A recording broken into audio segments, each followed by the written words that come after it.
बंदी छोड़ सतगुरु रामपाल जी परमेश्वर जी की जय हो।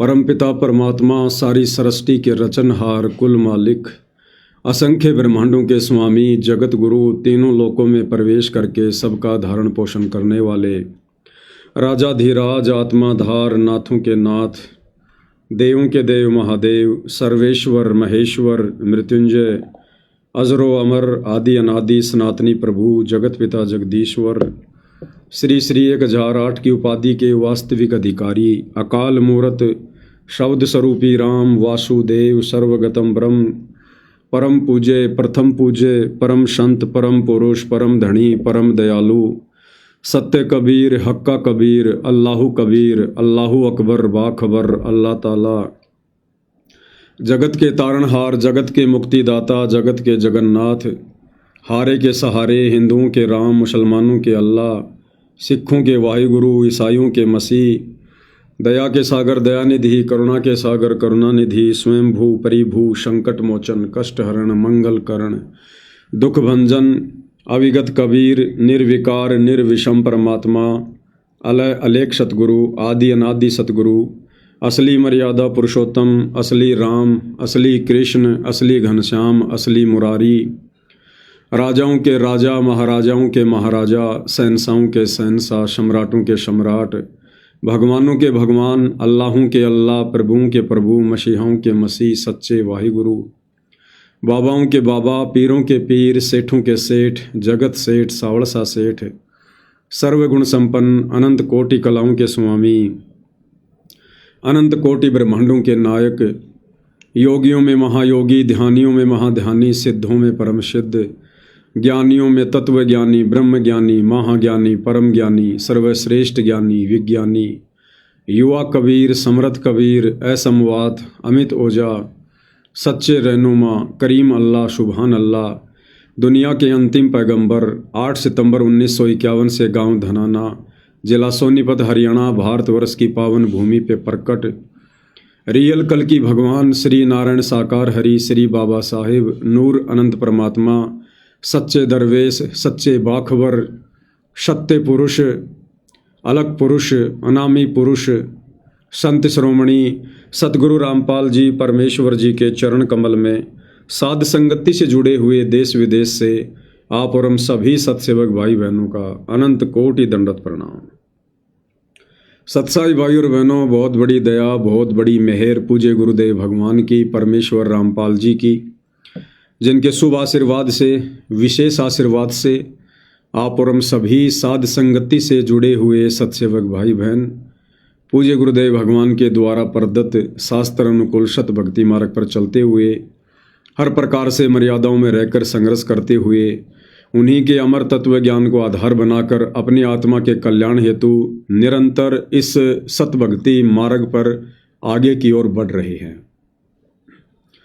भाई और बहनों, वर्तमान में अपने मिशन के तहत हिसार जेल में बैठकर पूज्य गुरुदेव भगवान परमेश्वर रामपाल जी जो विशेष संदेश अपनी विशेष आत्माओं के लिए भेज रहे हैं, उन विशेष संदेशों के ऊपर निष्कर्ष निकालने की प्रक्रिया जारी है।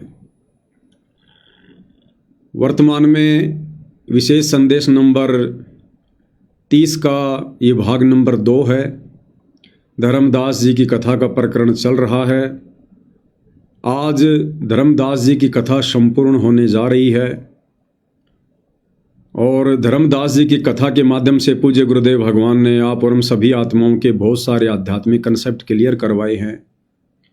हमें दृढ़ता मिलती है, हमारा विश्वास बढ़ता है और भक्ति मार्ग पर डगमग होने वाली स्थिति से हम बाहर निकलते हैं।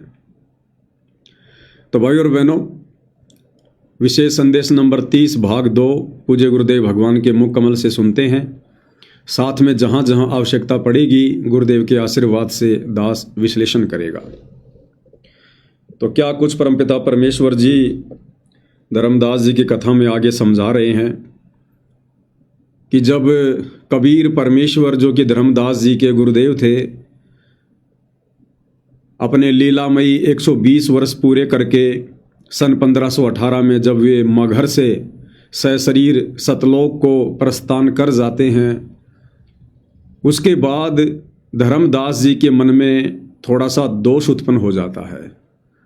दोष कोई भक्ति या भगवान को लेकर उत्पन्न नहीं हुआ।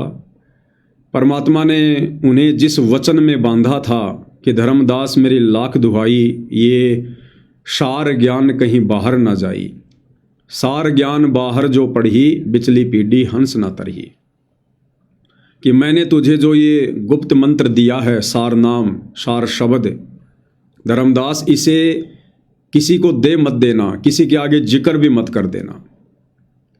लेकिन धर्मदास जी को चिंता हो गई, और चिंता कहीं न कहीं भाइयों और बहनों ज्ञान की कमी या फिर गुरुदेव भगवान की प्रेरणा।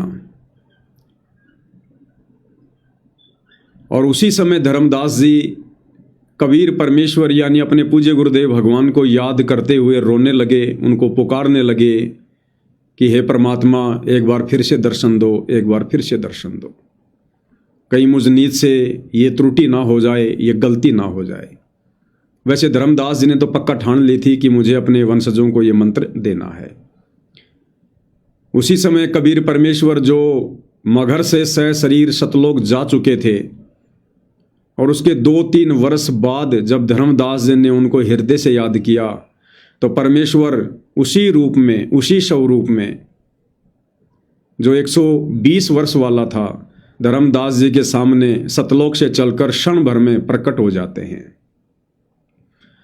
धर्मदास जब सामने अपने गुरुदेव भगवान को देखता है तो खुशी का कोई ठिकाना नहीं। परमात्मा जी के चरणों में गिर पड़ता है, रोता है और कहता कि हे गुरुदेव, आप तो अंतर्यामी हो, हे मालिक, आप तो जानी जान हो, हे गुरुदेव, आपको कैसे पता चला कि मैं तो काम बिगाड़ने जा रहा था। हे परमात्मा, भला किया जो आप आ गए, नहीं तो आपका दास बहुत बड़ी गलती करने जा रहा था। आप तो समर्थ हो, आप तो जानी जान हो, अंतर्यामी हो। गुरुदेव भगवान की महिमा करने लगा। और क्या कुछ उसके बाद गुरुदेव भगवान ने धर्मदास जी को कहा, आगे का प्रकरण हम पूज्य गुरुदेव भगवान के मुख कमल से सुनते हैं। फिर डगमग हो गया। देख, काल का इतना जबरदस्त प्रेशर है, दबाव है बच्चों, पता नहीं किस बोर्ड पर ढा देगा तुमने। 3-4 साल मालिक के जाने के बाद उसके मन में ये दोष आया, और ये सोच ही रहा था कल या परसों कोई ठीक सा समय निकाल कर बच्चे को बता देता। इतनी देर में जो इसने यह पुकार करी, आज मोहे दर्शन दियो जी कबीर, आज मोहे दर्शन दियो जी कबीर, तो वह सारा शब्द में गाया। उसमें सारा आ जाता, तुम काशी 2 दिन का झगड़ा पड़ गया, मेरा कोई पाया नहीं शरीर, पाया नहीं शरीर। ये धर्मदास की बाद की बातें हैं जब परमात्मा चले जा चुके थे। तो मालिक आगे बोल, भाई धर्मदास कैसे याद किया। धर्मदास जी ने देखा भगवान आगे, उम्र उसकी भी काफी हो रही थी, वहीं गिर गया पृथ्वी पर घना सा, एकदम इतना हर्षित हो गया, चरण पकड़ दिए। हे भगवान, आप तो समर्थ हो, मैं तो विचलित हो गया था, आपके बिना मैं तो अधूरा हो गया था। या कोई दूसरा है तो कोई नहीं, यूँ कहने वाला यूँ ज्ञान तेरा ठीक से दाता, सारे मेरे पीछे पड़ रही। परमात्मा ने फिर पूरा ज्ञान उसको फिर से समझाया, भाई काल का बहुत मुंडा जाल है, ऐसे है वैसे है। धर्मदास मेरी राख दुआई, मूल ज्ञान और सार नाम सार शब्द ये कई बार न चाहिए। मूल ज्ञान बाहर जो पड़ी, बिजली पेटी हंसनी तड़ी नाश हो जाएगा। तेरे को पहले ही बताया था, और भाई ये ऐसा किसी ना बताइए, ये कितना बड़ा जुल्म हो जाएगा। और तेरे को मना कर रखा मैंने, नाम देने का तो अधिकारी रहा को नहीं, देख कदे गलती बन जाते, ध्यान रखिए तो नहीं, इसलिए वापस कह रहा है। हे भगवान, आप तो अंतर्यामी हो, हे परमात्मा। बोला भाई काल का जबरदस्त जाल है, और सब काल के दूता भी नाम हरियोग सच्चा भक्ति मार्ग हाथ लग गया। तो 5505 वर्ष जब ये बीतेंगे, उस समय दास को भेजूंगा मैं, वो कैसे अलग अलग बताओगा, यूँ गलत सर यू ठीक है। उस समय तेरे ये बच्चे भी जन्म लेंगे। तेरा 42 पीढ़ी का वंश इसीलिए दिया है कि ये भक्ति मार्ग पर चला गे रहे हैं, और वो आओगा जो उसका नाम ले लेंगे और तेरा कल्याण हो जाएगा। ऐसा नाम दे दिया, इसको जब करते रहे ना, ये इसे मनुष्य जीवन करते रहेंगे इनको। धर्मदास बुरी तरह रोने लगा, बुरी तरह। हे भगवान, मैं तो आपका अपराधी हूँ, मैं दुष्ट हूँ, मैं नीच हूँ, मेरे अंदर इतना गंद भर गया था दाता, मैं तो आपके इस काम में कति बिगाड़ना हो रहा, मैंने तो नाश कर दिया था, शुक्र है आप आ गए। और मेरे मन में मालिक नूरने आ गई थी। और कल ही परसों में ईश्वर बताऊँ लड़के बतरे इस पुत्र परिवार क्या कह रहे हैं गुरुदेव भगवान। धर्मदास जी ने कहा कि परमात्मा, मेरे मन में तो दोष आ गया था, ये तो भला हुआ जो आप आ गए, नहीं तो परमात्मा मैंने तो ठान लिया था आजकल में मैं इस चूड़ामणि को ये सारनाम देने ही वाला था। अब भाई और बहनों, चूड़ामणि कोई धर्मदास जी का बेटा नहीं था। अपने यथार्थ कबीर पंथ की शुरुआत परमात्मा स्वयं ही करते हैं। 80 साल की उम्र में धर्मदास जी को जो पुत्र प्राप्त हुआ था, वो पुत्र कोई और नहीं था, वो स्वयं कबीर भगवान थे। चूड़ामणि जी कोई आत्मा नहीं थी, वो तो धर्मदास जी को परमात्मा ने दिखाना पड़ा, बताना पड़ा कि धर्मदास, ये मिनी सतलोक से आत्मा आई है, 10वें महीने आमिनी के गर्भ से जन्म लेगी। ये तो परमेश्वर की लीलाएं हैं। चूड़ामणि के रूप में, जिनका दूसरा नाम मुक्तामणि था, चूड़ामणि के रूप में कबीर परमात्मा ने खुद ही अपने कबीर पंथ की शुरुआत करनी थी। क्योंकि भाई और बहनों, ये जो मंत्र हैं, जो मंत्र आज हमें पूज्य गुरुदेव भगवान ने दिए हैं, जो प्रथम मंत्र है, ये प्रथम मंत्र भी इस पूरी सृष्टि में कोई दूसरा जीव किसी को प्रदान नहीं कर सकता अपने मुख कमल से बोलकर। ये मंत्र सतगुरु ही दान करता है, और सतगुरु स्वयं कबीर भगवान ही होता है। आज तक का इतिहास है, आप और हम तो सतयुग, त्रेता, द्वापर, कलयुग का प्रथम चरण और वर्तमान का समय, हम केवल इतना ही जानते हैं जो गुरुदेव भगवान ने बताया।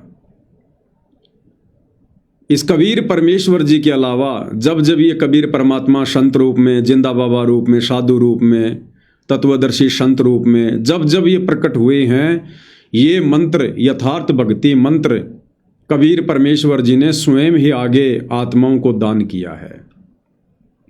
कोई जीव ये मंत्र दान नहीं कर सकता। धर्मदास जी को परमात्मा जी ने गुरुपद दिया था, लेकिन बाद में वापस ले लिया था। धर्मदास जी ने किसी को ये मंत्र दान में नहीं दिए, क्योंकि ये मंत्र जीव के अलावा, इस परमात्मा के अलावा कोई जीव दे ही नहीं सकता, कोई अधिकारी ही नहीं है। तो चूड़ामणि जी के माध्यम से परमात्मा जी ने अपना जो पंथ था उसकी 650 साल पहले शुरुआत करनी थी। तो परमेश्वर चूड़ामणि के रूप में खुद ही थे, स्वयं ही थे। और उसके बाद देख लो भाई और बहनों, जब आदरणीय गरीबदास जी आए तो गरीबदास जी ने भी ये मंत्र किसी को नहीं दिए, और गरीबदास जी के रूप में खुद कबीर भगवान थे। लेकिन गरीबदास जी का रोल क्या था? एक जीव का, एक भगत का। तो गरीबदास जी ने भी कभी किसी को ये मंत्र दान में नहीं दिए, केवल अपने ग्रंथ साहिब में लिख दिया, क्योंकि एक जीव कभी किसी को ये मंत्र दे ही नहीं सकता। नानक जी के रूप में खुद कबीर भगवान थे। आज हमें पता चल गया, जिस समय नानक जी की आत्मा को परमात्मा शरीर से निकाल कर बेई नदी से सतलोक ले गए थे, उस समय तक तो वो नानक की आत्मा थी, लेकिन वापस आते समय वो नानक की आत्मा नहीं थी। नानक को तो परमात्मा ने मिनी सतलोक में बैठा दिया था। नानक जी को तो वर्तमान समय में जन्म देना था। और फिर पूरी की पूरी लीला नानक जी के रूप में खुद कबीर भगवान सतगुरु रामपाल जी ने की। अन्यथा नानक जी कहाँ बाला मर्दाना को लेकर प्रहलाद के लोक में चले जाएंगे? प्रहलादपुरी का और ध्रुवपुरी का तो काल को भी नहीं पता। उस प्रहलाद को प्रहलादपुरी और ध्रुव को ध्रुवपुरी ये कबीर भगवान ने दी हैं रचकर, जैसे काल को मिनी सतलोक के बारे में नहीं पता, ऐसे उनके लोगों के बारे में भी नहीं पता। इसीलिए तो कहा था मर्दाना के पूछने पर प्रहलाद जी ने, जब मर्दाने ने पूछा कि यहाँ पर और कौन कौन आया है, तो बोले भाई आज से पहले तो कबीर आया है, आज ये नानक आया है, और नानक जी के सचखंड जानने के सैकड़ों वर्ष बाद एक और आएगा जो जाट वर्ण में होगा, बरवाड़ा जिसका प्रचार प्रसार क्षेत्र होगा, और वो भी इन्हीं के जैसा होगा। तो कौन है वो तीसरा? वो सतगुरु रामपाल जी हैं। तो नानक जी को हो, चाहे कबीर जी को हो, चाहे सतगुरु रामपाल जी को हो, ये परमात्मा के ही रूप हैं। तो ये मंत्र एक जीव कभी किसी को दान नहीं कर सकता। और वर्तमान में देख लो, ये मंत्र सतगुरु रामपाल जी ही दान कर रहे हैं। और आगे के लिए गुरुदेव भगवान ने सबको प्रतिबंधित कर दिया कि मेरे सतलोक जाने के बाद शरीर रूप में कोई भी गुरु नहीं होगा। ये जो मंत्र हैं ये इलेक्ट्रॉनिक उपकरणों के माध्यम से दान किए जाएंगे। चाहते तो गुरुदेव भगवान किसी भगत को गुरुपद दे सकते थे, लेकिन कोई जीव ये मंत्र देने का अधिकारी नहीं है। तो चूड़ामणि के रूप में भी उस समय खुद कबीर परमात्मा सतगुरु रामपाल जी ही थे, लेकिन धर्मदास जी इस खेल को उस समय समझ नहीं पा रहे थे। वो ढंग से अपने गुरु को नहीं पहचान पा रहे थे। चूड़ामणि के रूप में कहाँ से जान पाते, कहाँ से पहचान पाते? वो तो अपना बेटा मान रहे थे कि आमिनी के गर्भ से जन्म हुआ है। अरे भैया, ये गर्भ से जन्म लेने वाली लीला तो कबीर भगवान ने गरीबदास जी के रूप में भी की। सांसारिक दृष्टि में तो जन्म, और वैसे परमात्मा की लीला, परमात्मा का खेल। वही लीला कबीर भगवान ने 8 सितंबर 1951 को सतगुरु रामपाल जी के रूप में की। दुनिया की नजरों में जन्म, आध्यात्मिक दृष्टि से लीला, प्रकट होना। तो इन मंत्रों को दान करने का कोई भी जीव अधिकारी नहीं है। लेकिन धर्मदास जी ने अपनी नासमझी के चलते इन मंत्रों को आगे दान करने का फैसला किया। उसी समय कबीर परमात्मा जी प्रकट हो गए, और प्रकट होकर फिर धर्मदास जी से क्या कुछ कहा परमेश्वर जी ने। दीवार मुंह में मैं अंधा हो गया। धर्मदास बुरी तरह रोए और आंसू पड़े उसके। ने बोले परमात्मा माफ कर दो, गड़ा दुष्ट हो गया मैं तो। ए परमात्मा मेरा शरीर छुटवा दो, शरीर छुटवा दो, पार नहीं पड़े, वृद्धावस्था होगी, मन काबू ना रह रहा। परमात्मा बोले दुख ना पा भाई। उसके मन में प्रेरणा की। परमात्मा बोले मैंने देख तेरे को कितनी शक्ति बताई भाई, तेरे जगन्नाथ का मंदिर मैंने रोका, वहाँ एक पत्थर पर बैठ के 5-6 बार तोड़ दिया था, 6ठी बार मैंने रोका भाई। उसको ऐसी प्रेरणा बनाई, हे महाराज, हे भगवान, वह स्थान एक बार देखना चाहूँ मैं जहाँ बैठ कर आपने वो मंदिर समुद्र रोका था। और सारी बात समझ में आ गई थी उसका कि ये समुद्र कैसे रोक दिया होगा। वो स्थान देखना चाहूँ जहाँ आप बैठे थे। परमात्मा बोले चल भाई। पहले पैदल चलाया करते थे, दोनों जने चल पड़े 3, 4, 5, 6 दिन में, और जगन्नाथ के उस स्थान पर पहुंच गए, उस पुरी में जहाँ परमात्मा ने ये समुद्र रोका था। तो वहाँ के अब देखो भाई और बहनों, ऐसी लीला करता है परमात्मा, काल भी धोखे में रहता है। आम जीव की क्या औकात जो इस परमेश्वर को जान ले, पहचान ले, जब तक कि वे ना चाहें। सतलोक से पाताड़ लोक की दूरी गुरुदेव ने बताई 16 शंख कोश।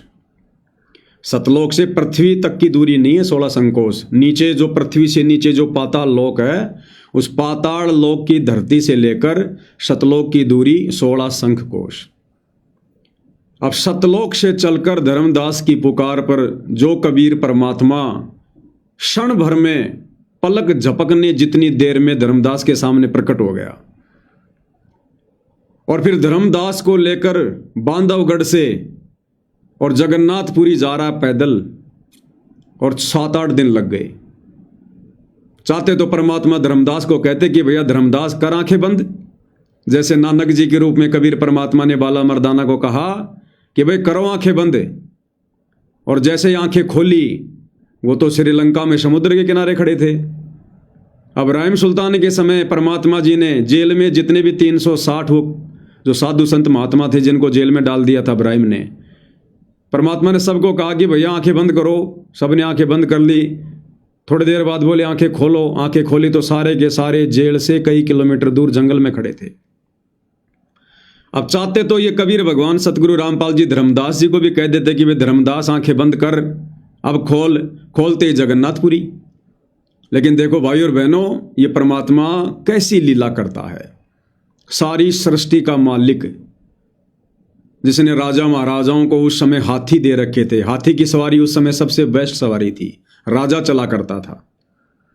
चाहते तो परमात्मा हाथी ले लेते, घोड़ा बुग्गी ले लेते, लेकिन धर्मदास को लेकर, अब धर्मदास की भी 125 साल की उम्र और कबीर परमात्मा की भी तकरीबन 23-24 साल की उम्र, क्योंकि जिस समय परमात्मा मगर से गए थे उस समय 120 साल की लीलामय उम्र थी, और उसके 3-4 साल बाद परमात्मा धर्मदास की पुकार पर वापस आए थे।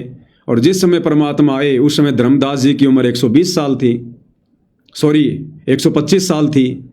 तो दोनों की उम्र 125 साल के आसपास, और 7-8 दिन तक पैदल यात्रा करते हुए, रात्रि विश्राम करते हुए और ऐसी लीला करते हुए परमात्मा धर्मदास जी को लेकर जगन्नाथपुरी गए। जबकि धर्मदास जी तो जान चुके थे, उनको पहचान चुके थे कि ये परमात्मा तो कभी भी अंतर्ध्यान हो सकता है, क्योंकि धर्मदास जी के सामने वो परमात्मा 6 बार अंतर्ध्यान पहले हो चुका था। फिर भी परमेश्वर ने एक आम व्यक्ति, एक साधारण व्यक्ति जैसी लीला की। इनकी ऐसी लीलाओं को देखकर ही भाई और बहनों, ये काल इनको पहचान नहीं पाता है। इस काल को लगता है कि ये वो नहीं हो सकता, ये हो ही नहीं सकता वो सतलोक का राजा। वो तो ना जाने 1 सेकंड में क्या से क्या कर दे। काल उसकी समर्थता से भली भांति परिचित है। काल को विश्वास ही नहीं हो सकता कि सर्व सृष्टि का मालिक, सतलोक का राजा, रतन जड़ित सिंहासन पर बैठने वाला, पूरे ब्रह्मांडों को कंट्रोल करने वाला, और ऐसे एक आम व्यक्ति के भेष में 120 साल तक जुलाई के रूप में कपड़े बुनेगा, टूटी फूटी झोपड़ी में रहेगा, ऐसे पैदल यात्रा करेगा। तो सोचो भाई और बहनों, जब ये काल जो 21 ब्रह्मांड का नकली भगवान है, जब ये भी इस कबीर भगवान को नहीं पहचान पाता है, तो सोचिए फिर आप और हम 2 कोटि के जीव, आप और हम तो काल के आगे भी कुछ नहीं है।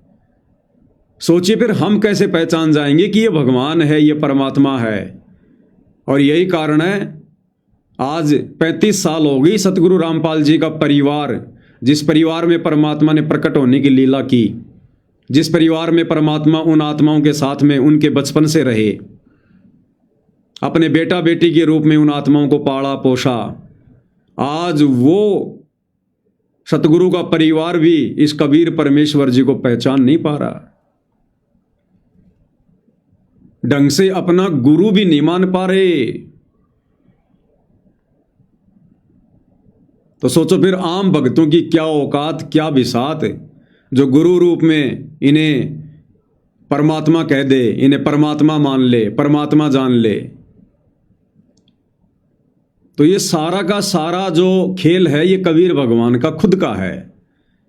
ये कबीर परमात्मा जिन जिन आत्माओं से चाहेगा अपनी पहचान करवाएगा, नहीं तो जीव अपनी बुद्धि स्तर से, अपने ज्ञान आधार से, अपनी भक्ति के बल से ये लाख जन्म भी इस परमेश्वर की पहचान नहीं कर सकता। अब विचार करो भाई और बहनों, पूरे विश्व की जनसंख्या लगभग 800 करोड़ से ऊपर है। उस 800 करोड़ की जनसंख्या में मुट्ठी भर लोग सतगुरु रामपाल जी के भगत हैं, और उन मुट्ठी भर लोगों में भी चंद भगत जो साध संगति से जुड़े हुए हैं, केवल उन्होंने अपने गुरु को परमात्मा के रूप में पहचाना है। तो गुरु को परमात्मा के रूप में पहचानने की औकात आप और हम साध संगति से जुड़े भाई बहनों की नहीं है।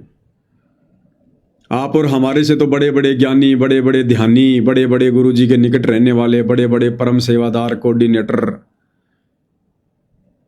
सैकड़ों की संख्या में है, हजारों की संख्या में, जो 30-30 साल से, 20-20 साल से उपदेश लेकर गुरु के साथ रहकर भक्ति कर रहे थे, वो भी नहीं पहचान पाए, ढंग से गुरु भी नहीं मान पा रहे। आज परमात्मा तो बहुत दूर की बात है, और आप और हमारे ऊपर गुरुदेव ने कैसी अनमोल रजा कर दी। हमारे हृदय में बैठा दिया कि अगर कोई कबीर है तो हमारा गुरु है, और नकली कबीर की फोटो को फड़वा दिया गुरुदेव भगवान ने, ये साबित करवाने के लिए कि हमने अपने गुरु को ही कबीर के रूप में स्वीकार कर लिया है। तो ये सतगुरु रामपाल जी परमेश्वर जी की विशेष मेहर, विशेष रजा, जो उन्होंने आप और हमारे से 2 कोटि के जीवों से अपनी पहचान करवाई। आज हमें अपने जैसे दिखाई देने वाले एक इंसान में, गुरु में भगवान नजर आ रहा है। और हमारे गुरु भाई बहनों को जो सतलोक आश्रमों से जुड़े हैं, उनको गुरु एक हार्ड मांस का लोथड़ा नजर आ रहा है। यानी वो अपने गुरु को मानुष समझ रहे हैं, एक माँ के गर्भ से जन्म लिया हुआ जीव मान रहे हैं। तो कितनी बड़ी रजा! और यदि इतनी बड़ी रजा गुरुदेव ने की है तो किसी विशेष मकसद से की होगी। वो विशेष मकसद है सतलोक लेकर जाना। तो अब भाई और बहनों, आगे जो संघर्ष होगा, आगे जो प्रयास होगा, उसमें पीछे कदम आप और हमने भी नहीं हटाने अब। और ये विश्वास रखना होगा कि गुरु जी पल पल, कदम कदम, क्षण क्षण हमारे साथ में हैं, हमारे साथ में। अन्यथा इस परमात्मा को कोई पकड़ नहीं सकता। अब विचार करो भाई और बहनों, हम अपनी छाया तक को नहीं पकड़ सकते।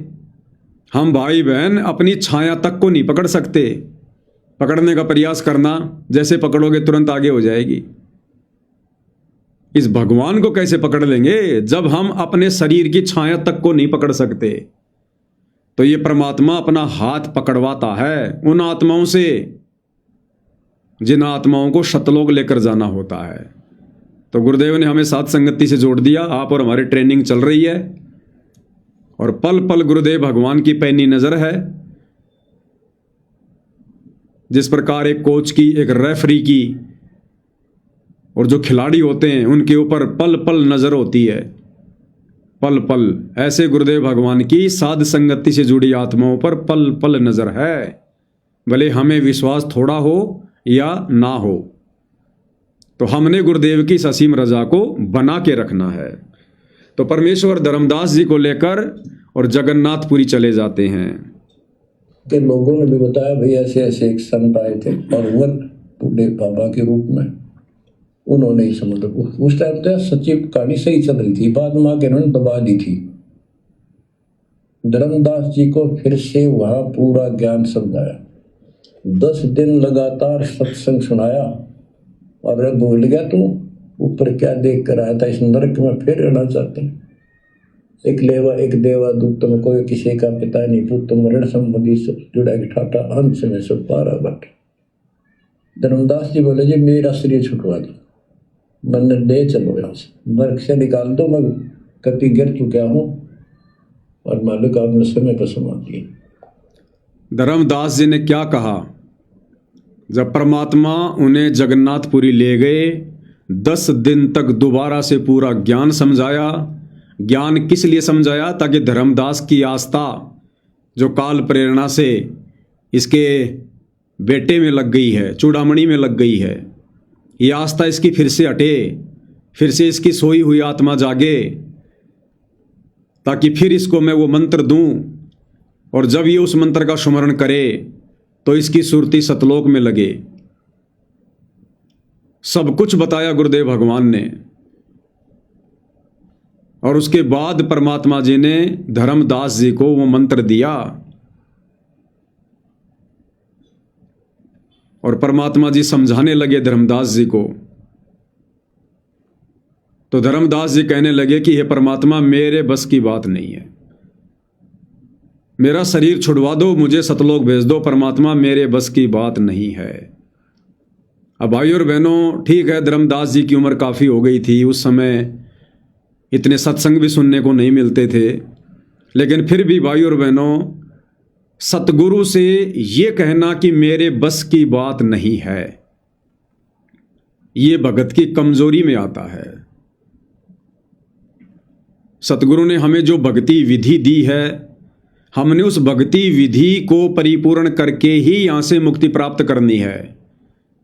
जबरदस्ती सतगुरु नहीं करेगा। जबरदस्ती करनी होती तो ये समर्थ है कब का कर देता। आज 21 ब्रह्मांड में कोई देखने को भी नहीं मिलता। लेकिन ये परमात्मा आत्मा को तैयार करना चाहता है, आत्मा को सतलोक लेकर जाएगा। तो धर्मदास का ये कहना कि परमात्मा मेरे वश की बात नहीं है, मेरा शरीर छुड़वा दो, ये कहीं न कहीं ज्ञान की कमी को दर्शाता है। तो आप और हम भगत भाई बहनों ने प्रार्थना तो करनी है कि हे गुरुदेव भगवान शरीर छुड़वा दो, हे परमात्मा, लेकिन हमने दूसरे तरीके से, ज्ञान आधार से, भावनाओं में बहकर नहीं, अज्ञानता का परिचय देते हुए नहीं। देखो ये कलयुग की बिचली पीढ़ी है, परमात्मा ने पूरा कोर्स दे दिया, और पूरा कोर्स देने के बाद यदि परीक्षा में बच्चा नकल करता है तो गुरु नाराज होता है। फिर आज कोई कमी नहीं छोड़ी गुरुदेव भगवान ने समझाने में।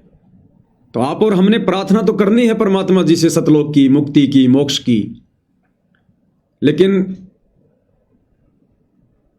हमने करनी ऐसे है कि हे गुरुदेव भगवान, हे अंतर्यामी, हे जानी जान, हे परमेश्वर, अपने दास के ऊपर रजा करो परमात्मा, दया करो परवरदिगार। हे परमात्मा, अब इस काल के लोक में दास का मन नहीं लगता है। हे परमेश्वर, आप समर्थ हो, आप दयालु हो परमात्मा, आप जो चाहे सो कर सकते हो परमात्मा। आप एक पल में अपनी आत्मा को सतलोक में बैठा सकते हो, तुम कर दो पल में पार हो जा रजा थारी। ये परमात्मा अब नीच को ले चलो, अब इस काल के लोक में दिल नहीं लगता है। ये परमेश्वर, आपने ऐसा ज्ञान दे दिया, ऐसा ध्यान दे दिया, ये परमात्मा अब इस गंदे लोक में कौन रहना चाहेगा। कोई निर्भागी होगा, कोई बद किस्मत होगा जो आपके द्वारा ऐसा निर्मल ज्ञान देने के बाद भी, ऐसी पवित्र जगह सतलोक की जानकारी देने के बाद भी, और काललोक के सारे कष्टों से, दुखों से परिचित करवा दिया, उसके बाद भी परमात्मा इस गंदे लोक में कोई निर्भागी आत्मा ही रहना चाहेगी। हे गुरुदेव भगवान, अपने दास पे रजा करियो, हे परमात्मा, अब की बार इस गंदे लोक में ना छोड़ियो। हमने इस प्रकार से गुरुदेव भगवान से रजा करनी है। यहाँ के दुखों से दुखी होकर, छोटे मोटे लड़ाई झगड़ों से परेशान होकर, या अन्य किसी प्रकार की धन की कमी से दुखी होकर ये नहीं कहना कि ले चलो परमात्मा, बस मेरा तो जी भर गया। वो तो परमात्मा को पता है कि जी भरा कि नहीं भरा है। हम थोड़ी अंतर्यामी को शिक्षा दे सकते हैं। बरवाला कांड के समय की बात है, जयपुर से एक भगत है लोकेंद्र दास। बरवाला कांड के समय वो आश्रम में गया हुआ था, और जब ये झगड़ा फसाद सा होने लगा या कोई काम होगा, वो वापस जयपुर को आने लगा। काफ़ी समय पहले से नामोपदेशी था, गुरुदेव भगवान से मिला करता था, मुलाकात होती थी। परमात्मा वैसे तो जाने जान है, लेकिन सांसारिक तौर पर उनके नाम से भी जाना करते थे। तो वो जयपुर के लिए निकला, बीच रास्ते से परमात्मा ने उसको वापस बुलाया। दास ने सुना है, जो दूसरे भगत हैं उनसे सुना है। वो बीच रास्ते वापस गया और गुरुदेव ने कहा, भाई तेरे को सार नाम देना है, इसलिए तेरे को बुलाया है। अब देखो भाई और बहनों, परीक्षा परमात्मा ऐसे लेता है, ऐसे परमात्मा परीक्षा लेता है जब भगत को वो शब्द देता है, सार नाम देता है। इन आश्रम वालों ने तो 4 सवाल पूछने हैं वर्तमान में। जो सार नाम लेने जाता है उनसे पहला सवाल तो ये पूछा जाता है, पवन दास की वीडियो देखे हुए कितना समय हो गया। कोई कह दे भगत जी 2 महीने हो गए, नहीं नहीं नहीं नहीं, कम से कम 6 महीने होने चाहिए।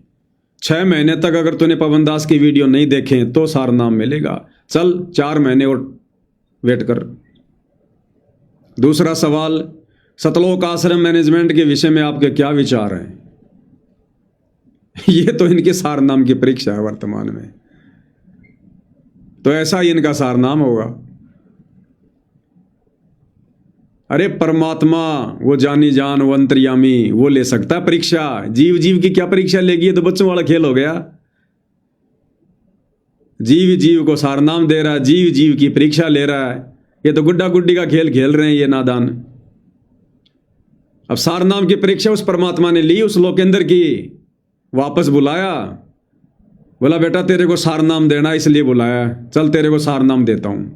अब वो क्या बोला, बोला गुरुदेव मैं अभिसार नाम के लायक नहीं हुआ हूं, अपने आप में शाना बन के बोला गुरुदेव मैं अभिसार नाम के लायक नहीं बना। तो गुरुजी बोले बेटा तू मेरे को समझाएगा क्या कि तू सार नाम के लायक है कि नहीं है, तू सार नाम के लायक बना या नहीं बना, तू मेरे को समझाएगा क्या। यानी वो उसकी परीक्षा थी भाई और बहनों, और वो फेल हो गया। गुरुजी कह रहे हैं बेटा चल तुझे सार नाम देता हूं इसलिए बुलाया है। तो विचार करना चाहिए कि परमात्मा ने बुलाया तो कुछ सोच समझ के बुलाया होगा ना। ना बोला गुरुजी मैं अभी सार नाम के लायक नहीं हुआ, फिर दिया ही नहीं। परमात्मा ने बोला जा, जब तू तैयार हो जाएगा, जब तेरे को पता चल जाए ना कि मैं तैयार हो गया तब आ जाना। उसके बाद भर वाला कांड हो गया। उसके बाद भाई ने कहाँ तैयार होना था, फिर तो मैनेजमेंट की पूंछ पकड़ के बैठ गया। जितना तैयार था उतना भी खराब हो गया। तो ऐसे परीक्षा लेता है ये परमात्मा भाई और बहनों।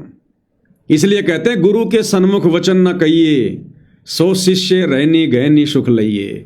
अपने गुरु जी के समक्ष मुंह भी नहीं खोलना चाहिए, मुंह भी अपनी तरफ से। अगर गुरु कोई बात पूछे तो बहुत सोच समझ के जवाब दो, आधीनी से नीची गर्दन करके। गुरु की आंखों में आंखें डाल के बात नहीं की जाती है। अरे पहले के समय के राजा महाराजा, मुगल, इनके संतरी मंत्री जब उनको बुलाया जाता था दरबार में तो यूं खड़े हो जाया करते थे, यूं नीची गर्दन करके, यूं चाहे गर्दन उतारे चाहे कुछ भी करे।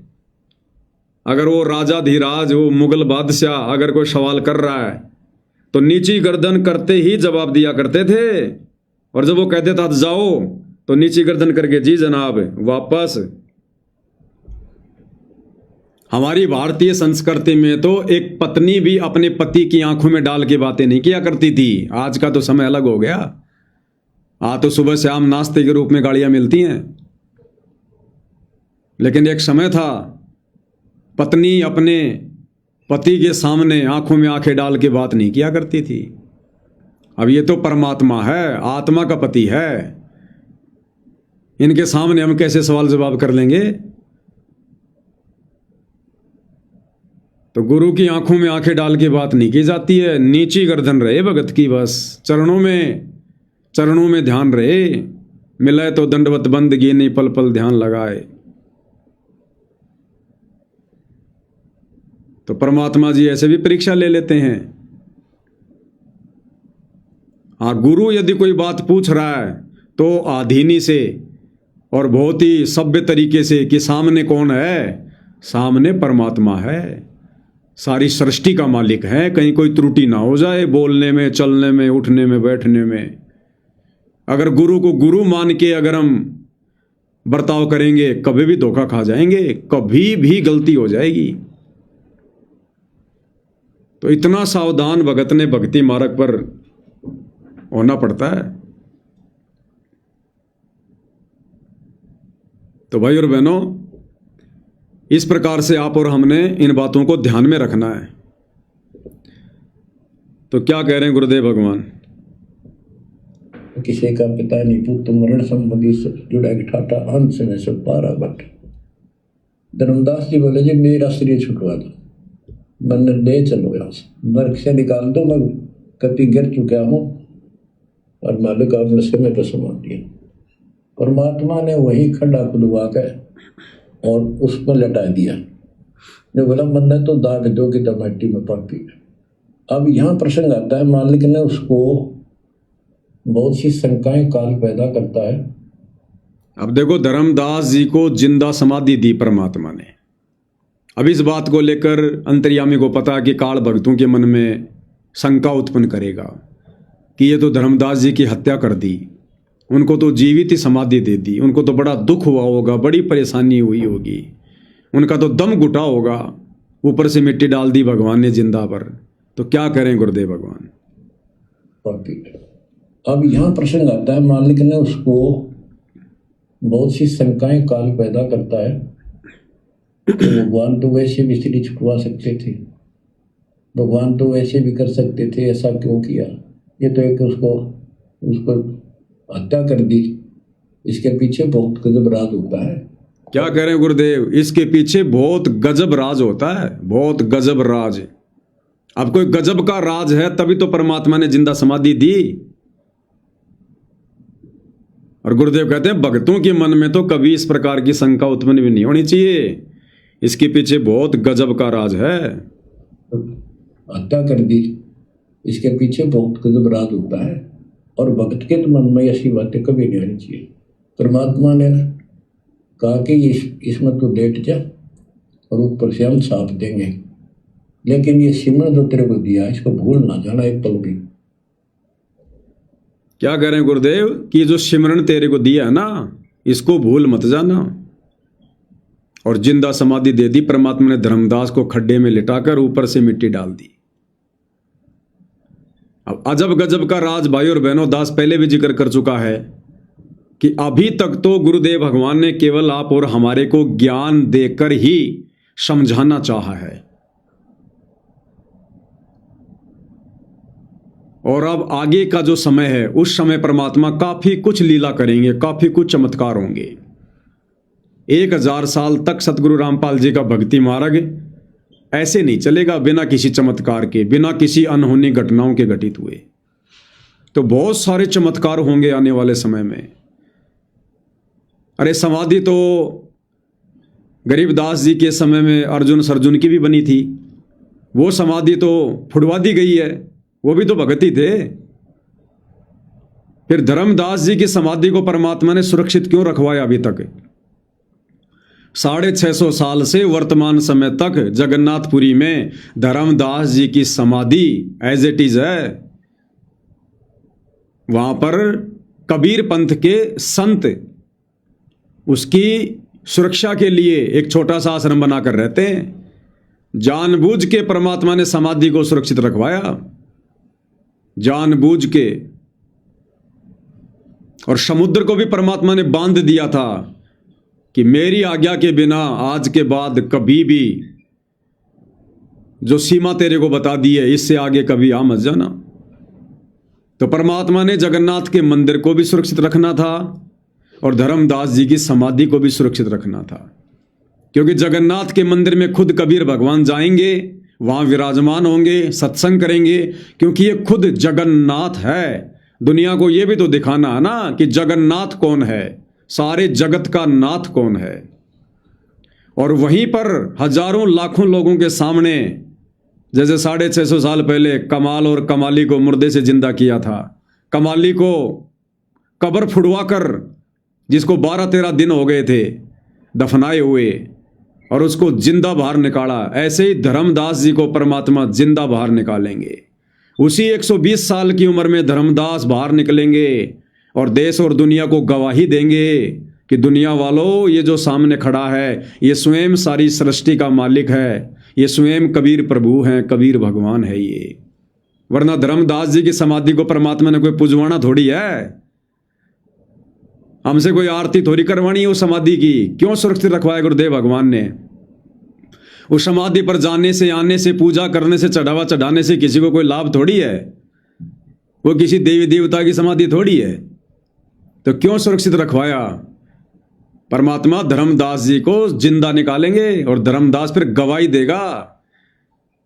इस चमत्कार को देखकर धर्मदास के वंशज सतगुरु रामपाल जी से उपदेश लेंगे, इस चमत्कार को देखकर। वरना ये तो खुद अपने आप को साहेब बनाकर बैठे हैं, ये दामाखेड़ा गद्दी वाले, रांजड़ी वाले, ये धर्मदास के वंशज, ये ऐसे नहीं मानने वाले। तो ये काल का किला कैसे तोड़ा जाएगा, कैसे अपनी आत्माओं को शरण में लिया जाएगा? क्योंकि धर्मदास जी को वचन दिया था ना, तो उनके वंशज भी नाम लेंगे वर्तमान वाले।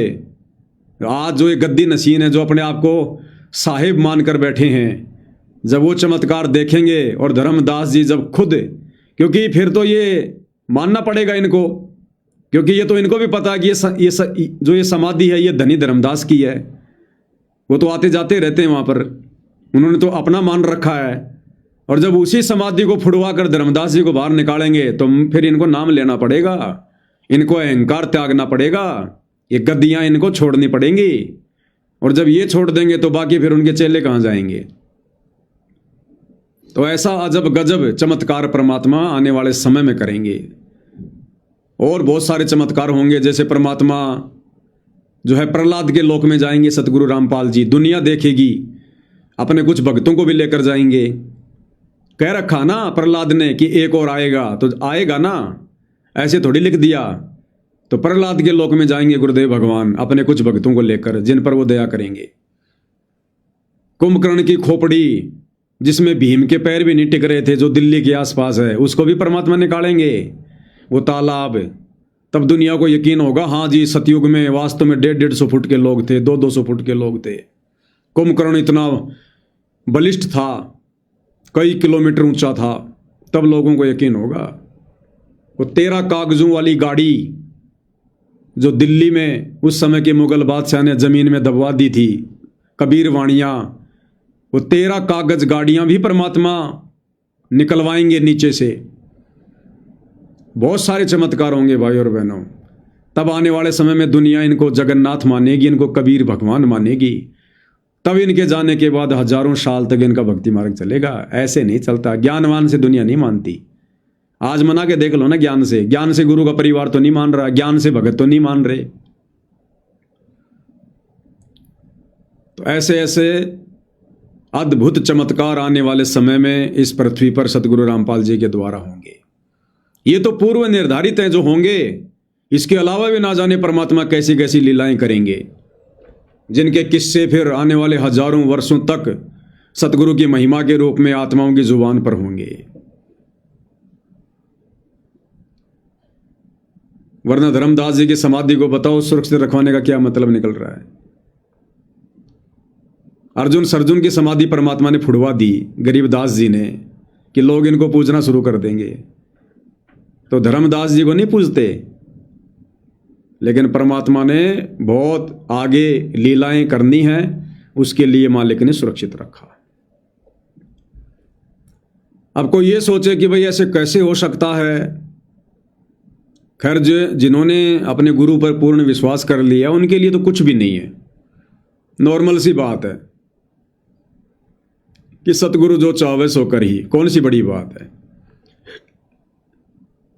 बाकी सतगुरु के ही भगत जिनके संस्कार कमजोर हैं, उनके मन में दोष आ जाता है, नहीं नहीं ऐसा नहीं हो सकता, ऐसे कैसे निकाल देंगे गुरु जी। धर्मदास को तो 650 साल पहले दबा दिया था, उसकी तो हड्डियां भी गल गई होंगी, और 650 साल में तो भाई और बहनों सब कुछ गल जाए, हड्डियां कौन सी बड़ी बात है, लोहा गल जाता है। लेकिन हमने इतिहास को भूलना नहीं चाहिए, सत्संग इसी को कहते हैं। अरे धर्मदास जी को तो मात्र 600-650 साल हुए हैं जमीन में बैठे, कोई ज्यादा लंबा चौड़ा समय थोड़ी है। लोमस ऋषि के बारे में गुरुदेव भगवान ने क्या बताया। जब रामचंद्र जी सीता को लंका से वापस लाए, अयोध्या आए, फिर एक नए महल का निर्माण करवाना शुरू किया। मजदूर जो थे वो महल की नींव खोद रहे थे, और पहले बड़े बड़े महल होते थे क्योंकि हाइट भी त्रेता युग में बड़ी बड़ी होती थी, 70-80 फुट की, तो मकान भी ऊंचे ऊंचे लंबे चौड़े होते थे, उनकी नींव भी उतनी गहरी होती थी, 50-50 फुट की। तो जब मजदूर लोग नींव खोद रहे थे तो नीचे देखा एक पत्थर है, बहुत बड़ी एक शिला है। सावधानी से उन्होंने उस शिला को हटाया तो उसके नीचे एक साधु बैठा था, ध्यान में लीन था नीचे जमीन में। मजदूरों को बड़ा आश्चर्य हुआ, श्री रामचंद्र जी के पास में संदेशा भिजवाया। रामचंद्र जी दौड़े चले आए और देखा तो साधु जी बैठे हुए हैं।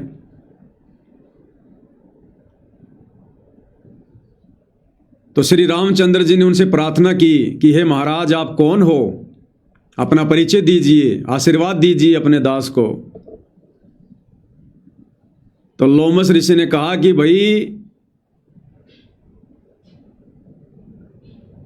रामचंद्र आ गया क्या रावण को मार के? हाँ जी, बोले आ गया। सीता को ले आया? बोला जी ले आया। बोले त्रेता युग चल रहा है? हाँ जी त्रेता युग चल रहा है। तो बोला भैया मेरे को वापस इस जमीन में सेट कर दो, इस पत्थर को वापस रख दो, ऐसे कैसे? बहुत गंदा लोक है, बहुत गंदा समय चल रहा है। और ऐसे गंदे समय में मैं बाहर नहीं निकलूंगा मैं। तो रामचंद्र जी ने कहा कि महाराज मेरी तरफ से एक भेंट स्वीकार करो, मेरी अंगूठी स्वीकार करो। तो लोमस ऋषि ने कहा कि मेरा जो ये कमंडल है ना इसमें डाल दे भाई। तो रामचंद्र जी जैसे अपने हाथ की अंगूठी निकाल के उसके कमंडल में डालने लगे, रामचंद्र जी ने देखा उसमें तो ऐसी ऐसी और बहुत सारी अंगूठियां हैं। तो रामचंद्र ने कहा कि महाराज ये तो सेम टू सेम मेरी जैसी बहुत सारी अंगूठियां हैं इसमें तो लोमस ऋषि ने कहा कि भैया इसमें 83 अंगूठी और हैं और तेरे जिसे 83 रामचंद्र आके चले गए। और ऐसे ही वो आता है, ये मजदूर महल बनाने के लिए गड्ढा खोदते हैं और मैं नीचे मिलता हूं और मैं फिर वापस इसी गड्ढे में बैठ जाता हूं। तो तेरे जैसे भैया 83 राम तो जब से मैं बैठा हूं ना उस समय तक आके चले गए। तू भैया 84 वाला है, तू 84वें नंबर का है, 84 नंबर का। तब से तो मैं यहीं बैठा हूं लगातार। और डाल दे इस कमंडल में। उन्होंने वापस ही वो पत्थर रख दिया, मिट्टी से पूरा लेवल कर दिया और दूसरी जगह जाके अपना महल बनाया। गुरुदेव भगवान के मुकम्मल से सुनते हैं भाई और बहनों। एक समय की बात है कि भगवान रामचंद्र जी ने कहे किला खुदवाओ थे, किला बना रहे थे अयोध्या का। उसमें नीचे खुदाई घड़ी करा करते, 15-15, 20-20 फुट तक नीचे खोद कर जब नींव भरकर किले की जब लिया करते भाई कदे को तले का स्वर्ग ना ला लावे।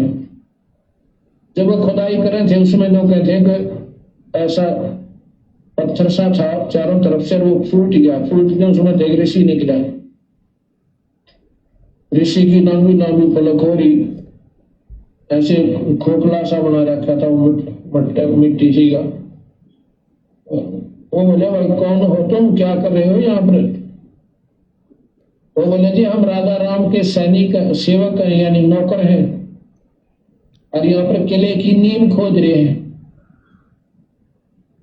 अच्छा भाई त्रेता युग है क्या ये? हाँ जी त्रेता युग है। वो रामचंद्र है आलिया के अवतार धारक है। कहा जी वो तो क्या वो सीता ले आए वापिस? मैं सोचा भाई वो अच्छा भीतरे दिख रहा के बोला है। कहा कौन हो? भाई मैं तो जो हूं सो हूं, पर मैं जो बताऊं वो पुत्र दो मुझे। इतने में रामचंद्र जी को पता लग गया कि एक पुराना ऋषि है और खोदने जो खुदाई में पाया है। तो रामचंद्र जी वहां गए, प्रणाम किया, ऋषिवर प्रणाम हो। कहा दशरथ पुत्र, उसने कहा बातचीत हुई, आप कौन हो? कि मैं फलाना ऋषि हूँ, मैं लोमस ऋषि हूँ। अच्छा एक महाराज यहाँ कैसे? कि भाई ये कलयुग द्वापरा होगा और कलयुग होगा, अपने डर लगा उस कलयुग तक इसी को 1.5 लोक में। और हम तो भाई फिर अगला सतयुग होगा जब अपना आंख खोलेंगे जब निकलेंगे बाहर। तो कहते हैं आप काफी बातचीत हुई तो कहते हैं लो महाराज जी मैं एक अंगूठी देना चाहता हूँ आपने। भाई महाराज अंगूठी के काम के बात महाराज, ताकि इसमें घेर दे इस करमंडल में। उसमें घेरी तो इतनी और पाई, उसमें कहते हैं 83 अंगूठी और थी। वो बोला महाराज जी राम नाम की लिखी हुई अंगूठी और भी है, ताकि भाई तेरे जैसे राम देकर जा रहे सब 83 राम और आ लिए। लोमस ऋषि की आयु बहुत लंबी बताते हैं। उसका कहते हैं 4 युग जब समाप्त हो जाते हैं एक रूम टूटता है। और ये कहते हैं 3.5 करोड़ रूम है अपने, 3.5 करोड़ रूम। उसको लोमस ऋषि रूमी ऋषि कहते हैं, रूमी ऋषि। उसके इतनी आयु है जितने उसके रूम है, इतना 4 युग में एक रूम टूटा है, यानी उसकी इतनी आयु घटे। तो बोला भाई 84 भी बार आ रहा तो मेरा तेरे जैसे हनुमान राम ये आत्मा खत्म हो जाती है। विष्णु जो है नेक्स्ट विष्णु, फिर वो सूच आत्मा परमात्मा फिर बिठा दी जाती है गद्दी पर भगवान काल के घर पर जन्म लेकर। तो 84 कहते गरीबदास जी कहते हैं रावण सीता ले गया दर 83 बार, 83 बार का प्रमाण तीन शास्त्रों में मिला है। और गरीबदास जी कहते हैं 30 करोड़ रामा अवतारी सीता संग्रहण की नारी, इनकी गिनती है कोई ना कितने चक्कर काटे। अब विचार करो भाई और बहनों, ये कथाएं कैसी अजब गजब शिक्षा दे रही हैं। तो मन में कभी भी भगत को शंका नहीं होनी चाहिए अपने गुरु जी के वचन पर कि 650 साल हो गए थे धर्मदास जी को समाधि दी हुई, अब तक तो हड्डियां भी गड़ गई होंगी, कैसे निकलेगा। अब बताओ, वो लोमस ऋषि भी तो वहां पर नीचे बैठा है, अभी भी बैठा ही हुआ है, और 84 बार ये त्रेता युग बीत गए, 84 बार, तब से वो लोमस ऋषि जमीन के अंदर ही बैठा है। वो तो निकल रहा, उसको तो कोई भगवान भी नहीं मिला, कोई तत्वदर्शी संत भी नहीं मिला, उसको तो सारनाम भी नहीं मिला, सतनाम भी नहीं मिला था। तो धर्मदास कैसे गड़ जाएगा? बैठ के सुमरण कर रहा है, धर्मदास अपने सुमरण पे लगा हुआ है। क्या कहा था परमात्मा ने कि धर्मदास जो सुमरण तेरे को दे दिया इसको भूलना मत, सुरती लगा के रख। तो धर्मदास भाई जो मंत्र भगवान ने दिया था ना 650 साल पहले समाधि देने से पहले, और कहा था कि धर्मदास अपनी सुरती लगा के रखना इस पे, तो धर्मदास भैया लेटा है या बैठा है वो अपना सुमरण कर रहा है।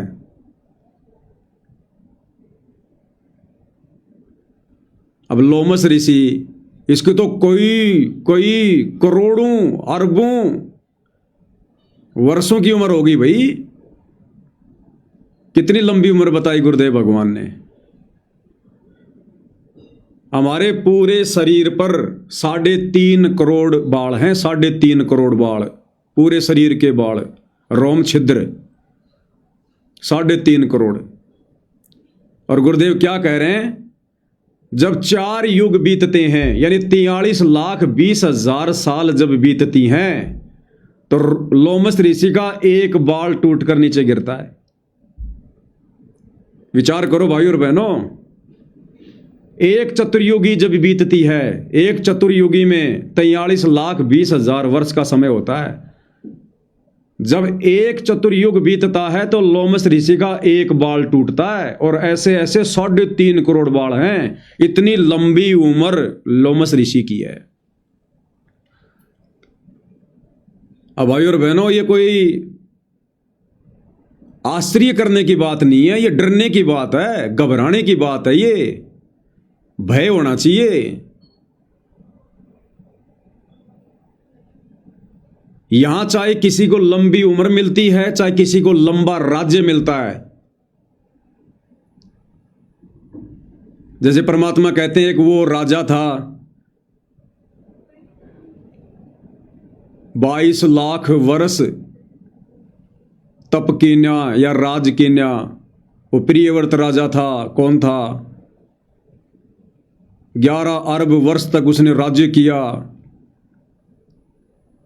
तो चाहे किसी को लंबा राज्य मिले, चाहे किसी को लंबी उम्र मिले, ये मिलता है कबीर भगवान सतगुरु रामपाल जी की भक्ति से।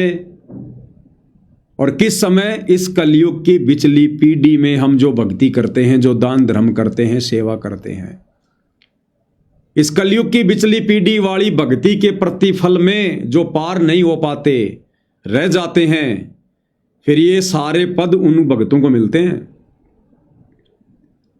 तो विचार करो भाई और बहनों, यदि हम इस समय रह जाते हैं किसी भी कारण से, अपनी कमी के चलते ही रहेंगे, तो भक्ति तो भैया परमात्मा कहते हैं कि साहिब हक ना राक्षसी जब मांगो तब दे। सोया तो निष्फल गया, जाग्या सो फल ले, और साहिब हक नहीं राक्षसी जब मांगो तब दे। तो ये इतनी अजब गजब, इतनी जबरदस्त भक्ति हमारी बन रही है। प्रथम मंत्र का सुमरण, सतनाम का सुमरण, गुरुदेव भगवान की सेवा, महिमा, हरि सेवा युग 4 है, गुरु सेवा पल 1। यानी जिसको दुनिया भगवान मानती है या भगत जिसको भगवान मानते हैं अनजाने में, दाढ़ी मूंछ वाले कबीर को कहते हैं उस भगवान की तो 4 युग तक सेवा कर ले, 43,20,000 वर्ष तक। और गुरु सेवा पल एक, और गुरु की सेवा यदि तूने एक पलक झपकने जितनी देर भी तूने कर ली तो कहते हैं तेरे भगवानों की सेवा से कई कई गुना ज्यादा फल है। तो इतनी जबरदस्त भक्ति हमारी वर्तमान में बन रही है, सूक्ष्म तरीके से हमें दिखाई नहीं दे रही। एक सतनाम की कीमत कितनी बताई गुरुदेव ने, 14 लोक ना तुलावे राम रंग हो रही हो, 3 लोग पाशिंग धरे रंग हो रही हो। इतनी जबरदस्त भक्ति बन रही है। और जो रह जाते हैं भगत अपने नालायकी के चलते, फिर उनको लोमस ऋषि जैसे, कागभूषण जैसे, दुर्वासा जैसे, चुणक जैसे, वशिष्ठ जैसे, विश्वामित्र जैसे, कपिल जैसे, फिर ऐसे जन्म मिलते हैं जिनकी उम्र की कोई गिनती नहीं होती है। अब कितना बड़ा पंगा मोल ले लिया उस लोमस ऋषि वाली आत्मा ने। कलयुग की पिछली पीढ़ी में था, सतगुरु रामपाल जी उनके गुरु थे और बड़ी अच्छी सेवा की होगी उसने, तन मन धन से जी जान लगा के। लेकिन अंत काल में किसी न किसी कारण से रह गया, पार नहीं हो पाया। और जो मन में इच्छा थी, जो धारणा थी, वो परमात्मा पूरी करता है। उसकी लंबा जीने की इच्छा थी, इसलिए परमात्मा ने उसको उस भक्ति के प्रतिफल में लंबा जीवन दे दिया। अब क्या कर रहा है? मिट्टी में पड़ा है, मिट्टी में। कह रहा है मैं तो खाली सतयुग में निकलता हूं बस, बाकी फिर मिट्टी में आके बैठ जाता हूं, समाधि ले लेता हूं। क्या खाक सुख है ये?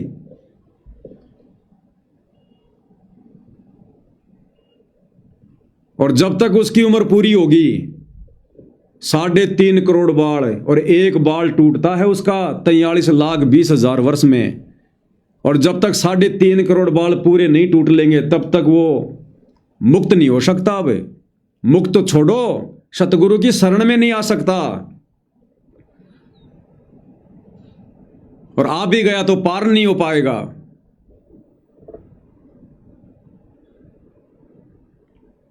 क्योंकि लंबी उम्र मांग रखी भाई। परमात्मा इच्छा पूरी करेगा, बेटा पूरी कर ले तेरी इच्छा। और जब तक उसकी इच्छा पूरी होगी तब तक तो भाई और बहनों ना जाने अरबों खरबों कलयुग की बिचली पीढ़ियां निकल जाएंगी। अरबों खरबों कलयुग की बिचली पीढ़ियां। हम इतना दुख उठाते हैं फिर। इस समय जो आत्मा रह जाती है। अब रामचंद्र जी ने पूछा महाराज जी आप कब आओगे बाहर? बोला भैया मैं सतयुग में आऊंगा। अब आएगा वो, जैसे धर्मदास जी को परमात्मा बाहर निकालेंगे। भाई और बहनों देख लेना, दास ज्ञान आधार से कह रहा है, उसको भी बाहर निकालेगा। लोमस ऋषि भी बाहर निकलेगा। उसने सतयुग में बाहर निकलने की बात कही है। तो असली सतयुग तो अब आएगा 2028 के बाद। असली सतयुग तो अब आएगा। अरे असली सतयुग वो होता है जिसमें सत्य पुरुष खुद धरती पर प्रकट हो, जिसमें सत्य पुरुष खुद धरती पर प्रकट हो। वो सतयुग तो वैसे आएगा जो परमात्मा ने विधान बना रखा है। वो सतयुग, त्रेता, द्वापर, कलयुग, ये तो परमात्मा ने जो है वो सर्कल बना रखा है। वो तो नियम अनुसार आएगा। असली सतयुग अब आएगा, कलयुग में सतयुग। और सत्य पुरुष खुद धरती पर प्रकट सतगुरु रामपाल जी, तो ये है वो असली सतयुग। अब निकालेगा परमात्मा उसको, नहीं तो क्यों बैठा भाई। अरे अहिल्या को परमात्मा ने पत्थर बना दिया, गौतम ऋषि के माध्यम से शराब दिलवाकर पत्थर बना दिया। क्यों बनाया था भाई पत्थर? समय आने पर रामचंद्र रूप में कबीर भगवान सतगुरु रामपाल जी ने अपने पैर की खड़ाऊ झाड़ी, पैर की खड़ाऊ झाड़ी तो वो वापस अहिल्या बन गई। तो लोमस ऋषि को अंदर क्यों बैठा रखा भैया? और बैठा रखा तो फिर भगवान ने जिक्र क्यों किया? और जिक्र किया है तो भाई परमात्मा अनगिनत चमत्कार करके जाएगा, अनगिनत। तब ये दुनिया देखेगी, तब इस दुनिया की आंखें फटी की फटी रह जाएंगी। तब 1000 साल तक ये सतगुरु रामपाल जी का भक्ति मार्ग चलेगा। ऐसे कोई नहीं चलने वाला। आज हिसार जेल में बैठे देखे कोई उनको संत तो मान लो, उनको संत भी लोग ढंग से नहीं मान रहे जो उनसे परिचित नहीं है। तो ऐसे ऐसे चमत्कार भाई और बहनों ये कबीर भगवान करेगा। और जब लाखों वर्षों से करोड़ों वर्षों से वो लोमस ऋषि जमीन में बैठा है और उसका बाल भी वाका नहीं हो रहा, 4 युग में जाके उसका एक बाल टूटता है, तो धर्मदास कैसे गल जाएगा भाई 600 साल में?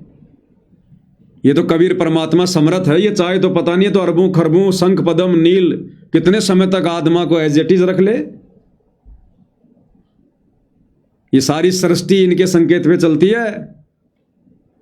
ये पांचों तत्व इनके नौकर, इनके खवास हैं। तो अजब गजब लीलाएं होंगी आने वाले समय में भाई और बहनों, अजब गजब लीला। तब गुरुदेव भगवान के सतलोक जाने के बाद हजारों साल तक, लाखों साल तक ये भक्ति मार्ग चलेगा। वरना देख लो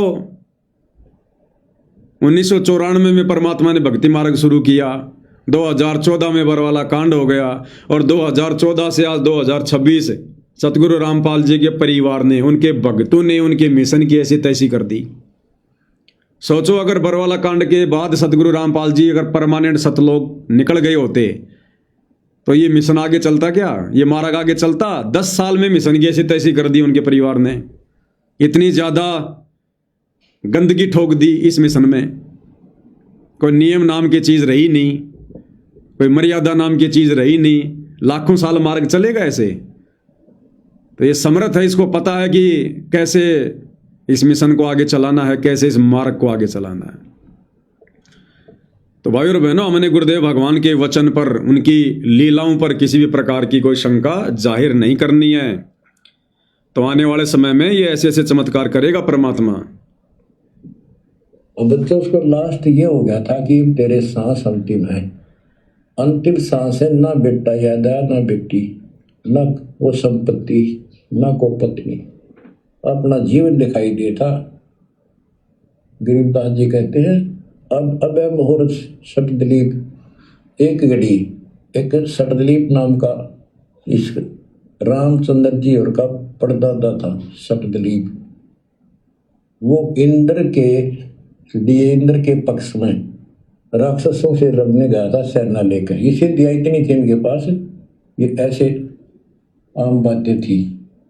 और इंद्र ने जहाज वायुयान बेच के ऊपर बुला रखा था। तो राजा वह युद्ध में इंद्र जीत गया सबका राज्य। तब उसको पता चला तेरी 2 घड़ी जीवन रहता, 2 घड़ी, 1 घड़ी 24 मिनट की। तब उसने कहा, इंद्र से कहा कि मुझे एक बार सरयू नदी के किनारे भेज दे अयोध्या में, मेरी राजधानी। इंद्र बोला और मेरे पास कोई विकल्प नहीं, मैं तेरी उम्र बता दूं।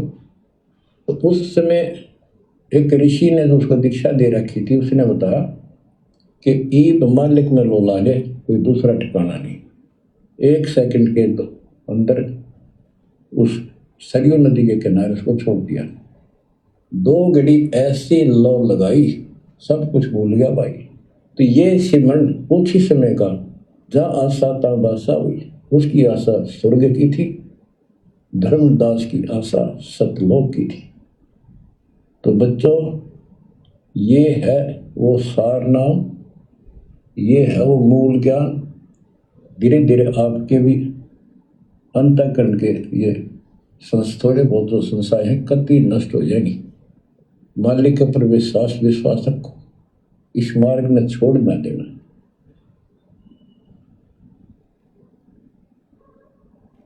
अब तो फिर हम वहाँ देख कर आए थे उस जगन्नाथ के उस सारे सिस्टम को, जहाँ मालिक ने वो चबूतरे बैठ कर समुद्र रुका था। वहाँ एक या उसको सुरक्षित रखने के लिए वहाँ एक मंदिर नुमा स्थान मणि बना रखी है। क्या कह रहे हैं गुरुदेव? धर्मदास जी की समाधि को सुरक्षित रखवाने के लिए वहाँ एक मंदिर नुमा गुम्बज बना रखी है और एक कबीर पंथी वहाँ पर मेहनत रहता है। उसको सुरक्षित रखने के लिए वहाँ एक मंदिर नुमा स्थान मणि बना रखी है ताकि वो सुरक्षित रहे। वो पूजा पाजा नहीं उसमें कुछ भी। वहाँ कबीर पंथी मेहनत रहते हैं और उनको थोड़ा बहुत चढ़ावा से जब से गुजारा कर रहे, वो उसके संरक्षक है, बस इतना। तो परमात्मा ने उसको अभी तक सुरक्षित रखवाया है। नहीं तो कब के लोग ढा ढू देते उसको। गुरुदेव भगवान ने सुरक्षित रखवाया है। आज गुरुदेव भगवान हिसार जेल से बाहर निकलकर जब जगन्नाथ जाएंगे तो वहां कुछ तो चमत्कार दिखाएंगे। वहां पर धर्मदास जी को परमात्मा बाहर निकालेंगे। फिर आमिनी देवी भी अपने पति ना आया तो उसको देखने चली गई। परमात्मा ने फिर उसको भी यही दशा करी कि भगवान मेरा भी ऐसे नहीं छुपा था, अब मैं भी छकली और थकली। उसके बाद जब धर्मदास जी वापस नहीं पहुंचे तो धर्मदास जी की धर्मपत्नी आमिनी देवी वो भी चली गई परमात्मा की प्रेरणा से। परमात्मा ने उसको भी प्रेरणा करके और जगन्नाथपुरी बुलवा लिया। और जब उसको पता चला कि ऐसे ऐसे धर्मदास जी को समाधि दे दी गई है तो आमिनी देवी ने कहा कि हे गुरुदेव, हे परमात्मा, मेरे को भी समाधि दे दो। अब भाई आमिनी देवी को समाधि देने का क्या मतलब था भाई? आमिनी तो कोई काम खराब करने वाली नहीं थी। आमिनी को कौन सा परमात्मा ने सार नाम दिया था जो उस मंत्र को आगे बता देती? अगर कोई ये सोचे कि भाई धर्मदास उस मंत्र को आगे बता देता इसलिए परमात्मा ने जिंदा समाधि दे दी, आमिनी देवी किसको मंत्र बताती? आमिनी देवी को तो परमात्मा कहते हैं केवल सतनाम सतनाम दिया था। और उस समय भाई और बहनों कौन सा सतनाम दिया था, क्या सतनाम दिया था तो परमात्मा को पता है। मालिक तो जो मर्जी मंत्र दे दे वही सतनाम है। उस समय तो मंत्र देने ही नहीं थे। ये सतनाम भी किसी को नहीं देना था। जब प्रथम नाम ही परमात्मा ने उस समय पूरा नहीं दिया तो सतनाम कैसे देंगे, सारनाम कैसे देंगे? तो चलो धर्मदास को तो ये सोच लो भैया, अगर वो जिंदा रहता तो पुत्र मोह में आके वो सार नाम बता देता चूड़ामणि को। आमिनी क्या बताती? तो आमिनी को भी जिंदा समाधि देने का क्या मतलब है? परमात्मा दोनों को बाहर निकालेंगे एज इट इज, ऐसे के ऐसे। और कह रखा गुरुदेव भगवान ने सत्संग में कि बच्चों ये भक्ति करते रहो, सतलोक जाओगे, शरीर जाओगे। तो परमात्मा सबके सामने, लाखों लोगों के सामने धर्मदास को और आमिनी देवी को समाधि से बाहर निकालेंगे और उन दोनों आत्माओं को वो प्रवचन करेंगे वहां पर घंटों खड़े होके। जैसे उस कमाल ने और कमाली ने 1.5-2 घंटे खड़े होके परमात्मा की महिमा गाई थी, ऐसे धर्मदास और आमिनी देवी कई घंटों तक परमात्मा जी का गुणगान करेंगे, महिमा गाएंगे, 650 साल का पूरा इतिहास बताएंगे। और उसके बाद परमात्मा उन दोनों आत्माओं को सबके सामने शरीर सतलोक भेजेंगे। भाई वचन है गुरुदेव का, कह रखा गुरुदेव ने सत्संग में कि बच्चों भक्ति करते रहो, सतलोक जाओगे और शरीर जाओगे। तो परमात्मा शरीर भी भेजेगा भाई। अरे जब 500 साल पहले मीराबाई के चाचा ससुर भवन को, घोड़े को और गुलाम को शरीर विष्णु लोक में भेज दिया था, तो ये तो कलयुग की बिचली पीढ़ी है। ना जाने परमात्मा क्या क्या चमत्कार करेंगे, क्या क्या चमत्कार। ये दुनिया ज्ञानवान से नहीं मानने वाली। ज्ञानवान से तो उनके भगत ही नहीं मान रहे, उनका परिवार ही नहीं मान रहा। ज्ञानवान से तो केवल ये चंद मुट्ठी भर भगत मान पाए हैं, साथ संगति से जुड़े भाई बहन। हमें किन्हीं चमत्कारों की उम्मीद नहीं है। हमें कोई इच्छा नहीं है कि परमात्मा ऐसा चमत्कार दिखाएं, ऐसा चमत्कार करें। या हमारी अंदर से ऐसी कोई इच्छा नहीं है कि भाई हम भी देखेंगे धर्मदास को बाहर कैसे निकालेंगे, फिर हमें विश्वास होगा कि हाँ गुरुजी भगवान है। हमने तो आज ही विश्वास कर लिया। हमारी कोई इच्छा नहीं है धर्मदास को समाधि से निकलते हुए बाहर देखने की, लोमस ऋषि को बाहर निकलते हुए देखने की, या प्रहलाद के लोक में परमात्मा उड़ के जाएंगे दुनिया के सामने। हमें आवश्यकता नहीं है। हमारे अंदर तो रत्ती भर भी इच्छा नहीं है, रत्ती भर भी। हमारी तो एक इच्छा है कि परमात्मा हमें निकाल दे यहां से, सतलोक भेज दे बस। परमात्मा आगे मालिक की मौज है, वो करते रहेंगे चमत्कार जिनके लिए करने होंगे। हमारे लिए चमत्कार कोई खास मायने नहीं रखता। हम तो उनकी ज्ञान आधारी आत्मा है, चमत्कारी आत्मा नहीं है। चमत्कार देखकर तो वो जुड़ेंगे फिर आगे जिन्होंने पार नहीं होना है। तो आमिनी को भी परमात्मा ने जो है जीवित समाधि दी। इसका मतलब दोनों को परमात्मा बाहर निकालेंगे और शरीर दोनों को सतलोक भेजेंगे, तभी ये धर्मदास के वंशज सतगुरु रामपाल जी के चरणों में नाक रगड़ेंगे कि हे साहेब हम तो नकली साहिब थे, असली साहिब तो आप हो। फिर आमनी देवी भी अपने पति ना आए तो उसको देखने चली गई। परमात्मा ने फिर उसको भी यही दशा करी कि भगवान मेरा भी ऐसे नहीं छुपा। अब मैं भी छकली और थकली, तो उन दोनों की यादगार वहाँ आज भी बनी हुई है। बच्चों, ये था उस समय जब धर्मदास से अतिरिक्त कोई भी सच्चे ज्ञान को सुनने वाला सुनाने वाला नहीं था, और आज आपके लिए तक परमात्मा ने खजाना खोल दिया। बच्चा बच्चा एक दूसरे को सपोर्ट करता है, परमात्मा ने ये कहा, परमात्मा ने ये कहा, ये प्रमाण है। आपको मोक्ष में कोई दिक्कत नहीं आने की। क्या कह रहे हैं गुरुदेव कि धर्मदास जी में थोड़ी बहुत कमी इसलिए रह गई क्योंकि उस समय इस ज्ञान को बताने वाला दूसरा कोई था ही नहीं। चर्चा करे तो किसके सामने करे, और बिना ज्ञान चर्चा के, बिना साथ संगति के दृढ़ता नहीं आ सकती। और आज गुरुदेव भगवान कह रहे हैं कि बच्चों, आज बच्चे बच्चे की जुबान पर, आज बच्चा बच्चा एक दूसरे को सपोर्ट करता कि गुरुजी ने ये कहा, गुरुजी ने ये कहा, गुरुजी ने वो कहा। आज बच्चा बच्चा सपोर्ट करता है। अब विचार करो भाई और बहनों, काल के दूत कौन है वर्तमान में? गुरुदेव कह रहे हैं आज बच्चा बच्चा सपोर्ट करता कि गुरुजी ने ये कहा, गुरुजी ने वो कहा। तो ये जो लाइव वीडियो चल रहा है, ये वही तो ज्ञान प्रचार हो रहा है। ये गुरु की महिमाएं तो हो रही है, गुणगानित हो रहा है। परमात्मा तो यही चाहते हैं कि इस ज्ञान को बच्चा बच्चा जन जन तक पहुंचाए। और सोशल मीडिया किस लिए दी भगवान ने? हमारे को ज़्यादा मेहनत ना करनी पड़े, किसी के साथ में कोई ज़्यादा वाद विवाद ना करना पड़े। सोशल मीडिया पर हजारों लाखों लोग जुड़ेंगे, देखेंगे, जिसको समझ में आएगा ज्ञान ग्रहण कर लेगा, नहीं तो चला जाएगा। और आज इस ज्ञान प्रचार का सबसे ज़्यादा विरोध कौन कर रहा है? सतलोक आश्रम, गुरु जी का परिवार, ये कोऑर्डिनेटर। अरे मैं पवन दास और हम सतसेवक भाई बहन, हम कोई आसाराम का प्रचार नहीं करते, राम रहीम का नहीं करते। कबीर भगवान सतगुरु रामपाल जी का कर रहे हैं दिन रात, उन्हीं के द्वारा दी गई सोशल मीडिया पर। और सबसे ज्यादा विरोध कौन कर रहा है? गुरु का परिवार। गुरु जी तो कह रहे हैं कि बच्चा बच्चा सपोर्ट कर रहा है। और जब यहां पर साथ संगति के माध्यम से जब ये सपोर्ट लोगों को मिल रहा है तो गुरु जी का परिवार दुखी हो रहा है, आश्रम वाले दुखी हो रहे हैं कि ये लाइव क्यों आ रहे हैं, वीडियो क्यों बना रहे हैं। और ये साथ संगति को रुकवाने का प्रयास करते हैं, मुकदमे करवाते हैं, जेल भिजवाते हैं, मारपीट करते हैं। तो असल में काल के दूत कौन हुए भाई और बहनों?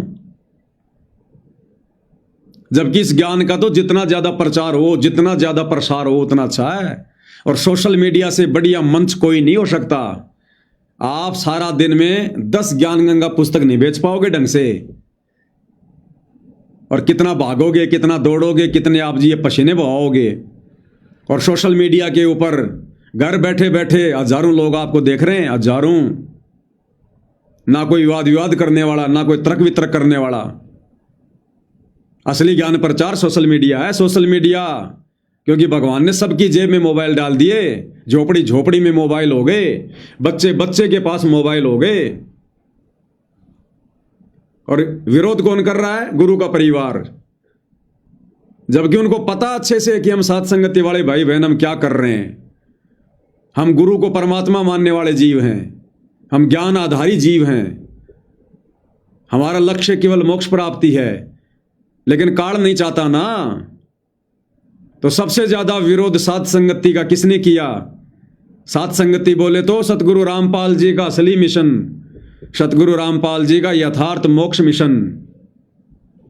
तो काल ने तो भक्तों के कर्म फुड़वाने से मतलब है, कर्म फुड़वाने से। ये नकली साधु संतों का भी इतना विरोध नहीं करते जितना साथ संगति का करते हैं सतलोक आश्रम वाले। तो गुरु तो कह रहा है कि आज वर्तमान में बच्चा बच्चा सपोर्ट कर रहा है कि गुरुजी ने ये कहा, गुरुजी ने वो कहा। तो हम सारा दिन लाइव आकर यही तो बताते हैं कि गुरुजी ने सत्संग में ये बताया, गुरुजी ने इस पुस्तक में ये बताया। और आश्रम वालों को दर्द होता है। तो ये गुरुजी के ज्ञान प्रचारक हैं या गुरुजी के ज्ञान विरोधक हैं सतलोक आश्रम वाले? तो ये हैं वो असली काल के दूत भाई और बहनों, असली काल के दूत। तो इन आश्रमों में जाने वाली संगत से प्रार्थना, भैया निकल जाओ इनसे बाहर। कुछ नहीं मिलेगा तुम्हें वहां पर, कुछ नहीं मिलेगा। तुम सोच रहे हो हमारी भक्ति बन रही है, तुम सबकी मर्यादा खंडित है। तुम्हारी जो पिछली भक्ति है वो भी धीरे धीरे पंचर हो रही है, आगे की भक्ति तो छोड़ो। तुम सबके जो कनेक्शन है वो कटे हुए हैं। जब गुरु के परिवार का कनेक्शन ठीक नहीं है, केवल अपनी बैटरी खा रहे हैं, अपनी मलाई खा रहे हैं पिछली, और कब बैटरी डिस्चार्ज हो जाए, कब दुर्गति हो जाए, कोई भरोसा नहीं इनका। तभी तो आए दिन इनके कोऑर्डिनेटर कुत्ते वाली मौत मर रहे हैं, अकाल मौत मर रहे हैं। तो आश्रमों से जुड़े नादान भगत भाई बहनों से प्रार्थना है, परमात्मा चाहिए तो साथ संगति से जुड़ जाओ, दूसरा तरीका नहीं है।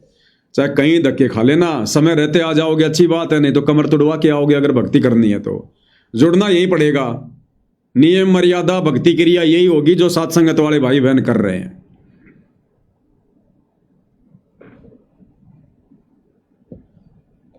और मैं भी छकली और थकली, तो उन दोनों की यादगार वहां आज भी बनी हुई है। बच्चों, ये था उस समय जब धर्मदास से अतिरिक्त कोई भी सच्चे ज्ञान को सुनने वाला सुनाने वाला नहीं था। और आज आपके लिए तो परमात्मा ने खजाना खोल दिया। बच्चा बच्चा एक दूसरे को सपोर्ट करता है, परमात्मा ने ये कहा, परमात्मा ने ये कहा, ये प्रमाण है। आपको मोक्ष में कोई दिक्कत नहीं आने की। लेकिन भाई आश्रम वाले नहीं चाहते कि भगत दृढ़ हो जाएं। समर्पित हो जाओ। इन बालकों की कथा ना सुनना, कहते ये डूम बाट के गीत नहीं है, ये समर्थ की बताई सच्ची कथा, ये सत्यनारायण कथा है। परमात्मा आपको मोक्ष दे, सदा सुखी रखे। सत्संग।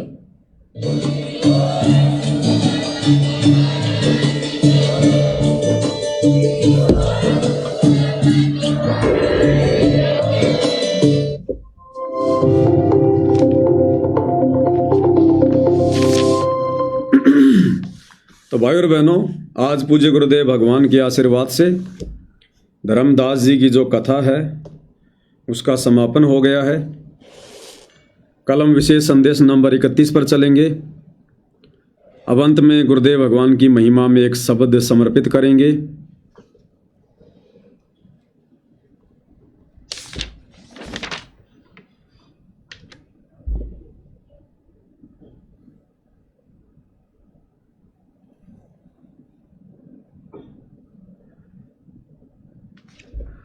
शब्द नंबर 62 है, पेज नंबर 161।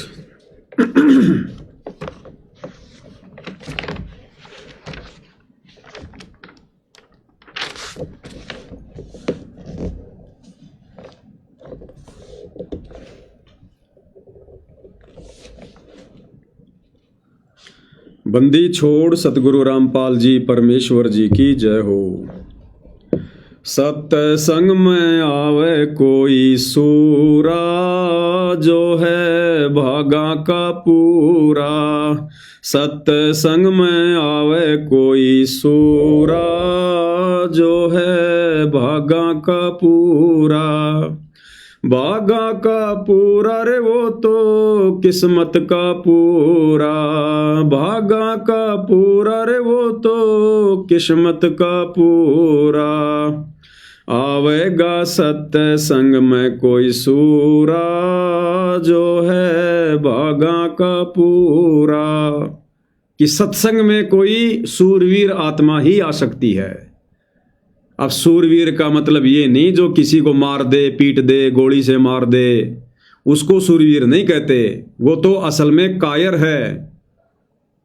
भक्ति मार्ग में सूरवीर उसको कहते हैं जो संघर्ष करता है अपनी भक्ति बचाने के लिए, अपनी मर्यादा बचाने के लिए, अपने गुरु के वचन को निभाने के लिए।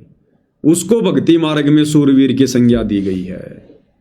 और आम समाज में सूरवीर लोग उसको मानते हैं जो दुश्मनों को मार दे, किसी की तलवार से गर्दन उतार दे युद्ध के मैदान में। वो सूरवीर हैं, लेकिन वो अध्यात्म के सूरवीर नहीं है। विषयों की रेही साधो मुख नहीं लावे। विषयों की रेही साधो मुख नहीं लावे। खावे राम नाम की वो बूरा, जो है भागा का पूरा। बागा का पूरा रे वो तो किस्मत का पूरा, आवेगा सत्संग में कोई सूरा, जो है बागा का पूरा। क्या कह रहे हैं गुरुदेव? विषयों की रेही साधो मुख नहीं लावे। जो सूरवीर होगा, भक्ति मार्ग का सूरवीर होगा, वो विषय विकारों की तरफ, काम क्रोध लोभ मद अहंकार, इनकी तरफ मुंह करके भी नहीं सोएगा। विषयों की रेही साधो मुख नहीं लावे, खावे राम नाम की वो बूरा। बूरा यानी खांड शक्कर, वो तो राम नाम की बूरा। जो भक्ति उसके गुरुजी ने दे दी है, उसको मर्यादा में रह के दिन रात करेगा, विषयों की तरफ झांक के भी नहीं देखेगा। कहते हैं वो है असल में सूरवीर।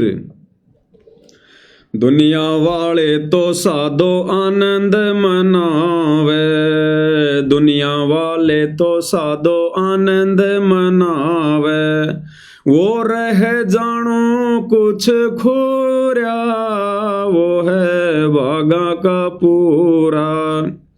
बागा का पूरा रे वो तो किस्मत का पूरा, आवेगा सत्संग में कोई सूरा, जो है बागा का पूरा।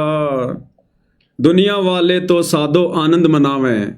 अब दुनिया वालों को तो भाई और बहनों तत्व ज्ञान नहीं, सच्चा सतगुरु प्राप्त नहीं, वो तो काल की व्यवस्था कोई उत्तम व्यवस्था मानकर जी रहे हैं बेचारे, कि पैसा कमा लो, बड़ा मकान बना लो, बड़ी गाड़ी ले आओ, बढ़िया घर में बच्चों की शादी कर दो हैं, और फिर लोग दिखावा करो। तो दुनिया वाले तो तत्व ज्ञान के अभाव में यहाँ पर आनंद मना रहे हैं। और जो सूरवीर होता है सतगुरु का, जो भगत होता है, वो क्या करता है? वो रह जानो कुछ खूरिया। खूरिया यानी कुछ गुम हो गया हो। वो सतगुरु का सच्चा सेवक, जिसको अध्यात्म में सूरवीर की संज्ञा दी गई है, जो तत्व ज्ञान से परिचित होता है, वो काल के लोक में आनंद नहीं मनाता। वो रह जानो कुछ खूरिया, वो ऐसे गुमसुम सा रहेगा, उदास उदास सा रहेगा, उन्मुन रहेगा, जैसे उसका कुछ खो गया हो। यानी भगत काल की व्यवस्था में नहीं सड़ता। भगत को ये तत्व ज्ञान लेने के बाद में चिंता हो जाती, उसको भय हो जाता फिर कि हे परमात्मा, ऐसा गंदा लोक, ऐसी गंदी व्यवस्था, अगर मेरा पैर फिसल गया तो लक 84 में जाऊंगा, अनंत बार गधा कुत्ता शूर बनूंगा, तपस्या पे जाऊंगा, भूना जाऊंगा। तो वो अपनी आत्मा के कल्याण को ध्यान में रखकर वो बिल्कुल चिंतित सा रहता है। जैसे आदरणीय नानक जी के बारे में गुरुदेव ने बताया कि साध मिले साड़ी सादी होंदी, विछड़ जा दिलगिरी वे, अख दे नानक सुनो जिहाना, मुश्किल हाल फकीरी वे। और ना जाने काल की कर डारे, किस विदल जा पाशावे, और जिना दे सरते मौत खुड़क दी, उन्हानो केड़ा हाशावे। तो भगत तो हमेशा निराश सा रहेगा, गुमसुम सा रहेगा, उदास सा रहेगा। ये ज्ञान समझ में आने के बाद भाई और बहनों, भगत की रुचि अपने खुद के घर वालों से भी ज्यादा बात करने की नहीं बनेगी। यार दोस्त रिश्तेदारों के साथ में तो गपशप मारना बहुत दूर की बात है। भगत एकांत में रहना पसंद करेगा।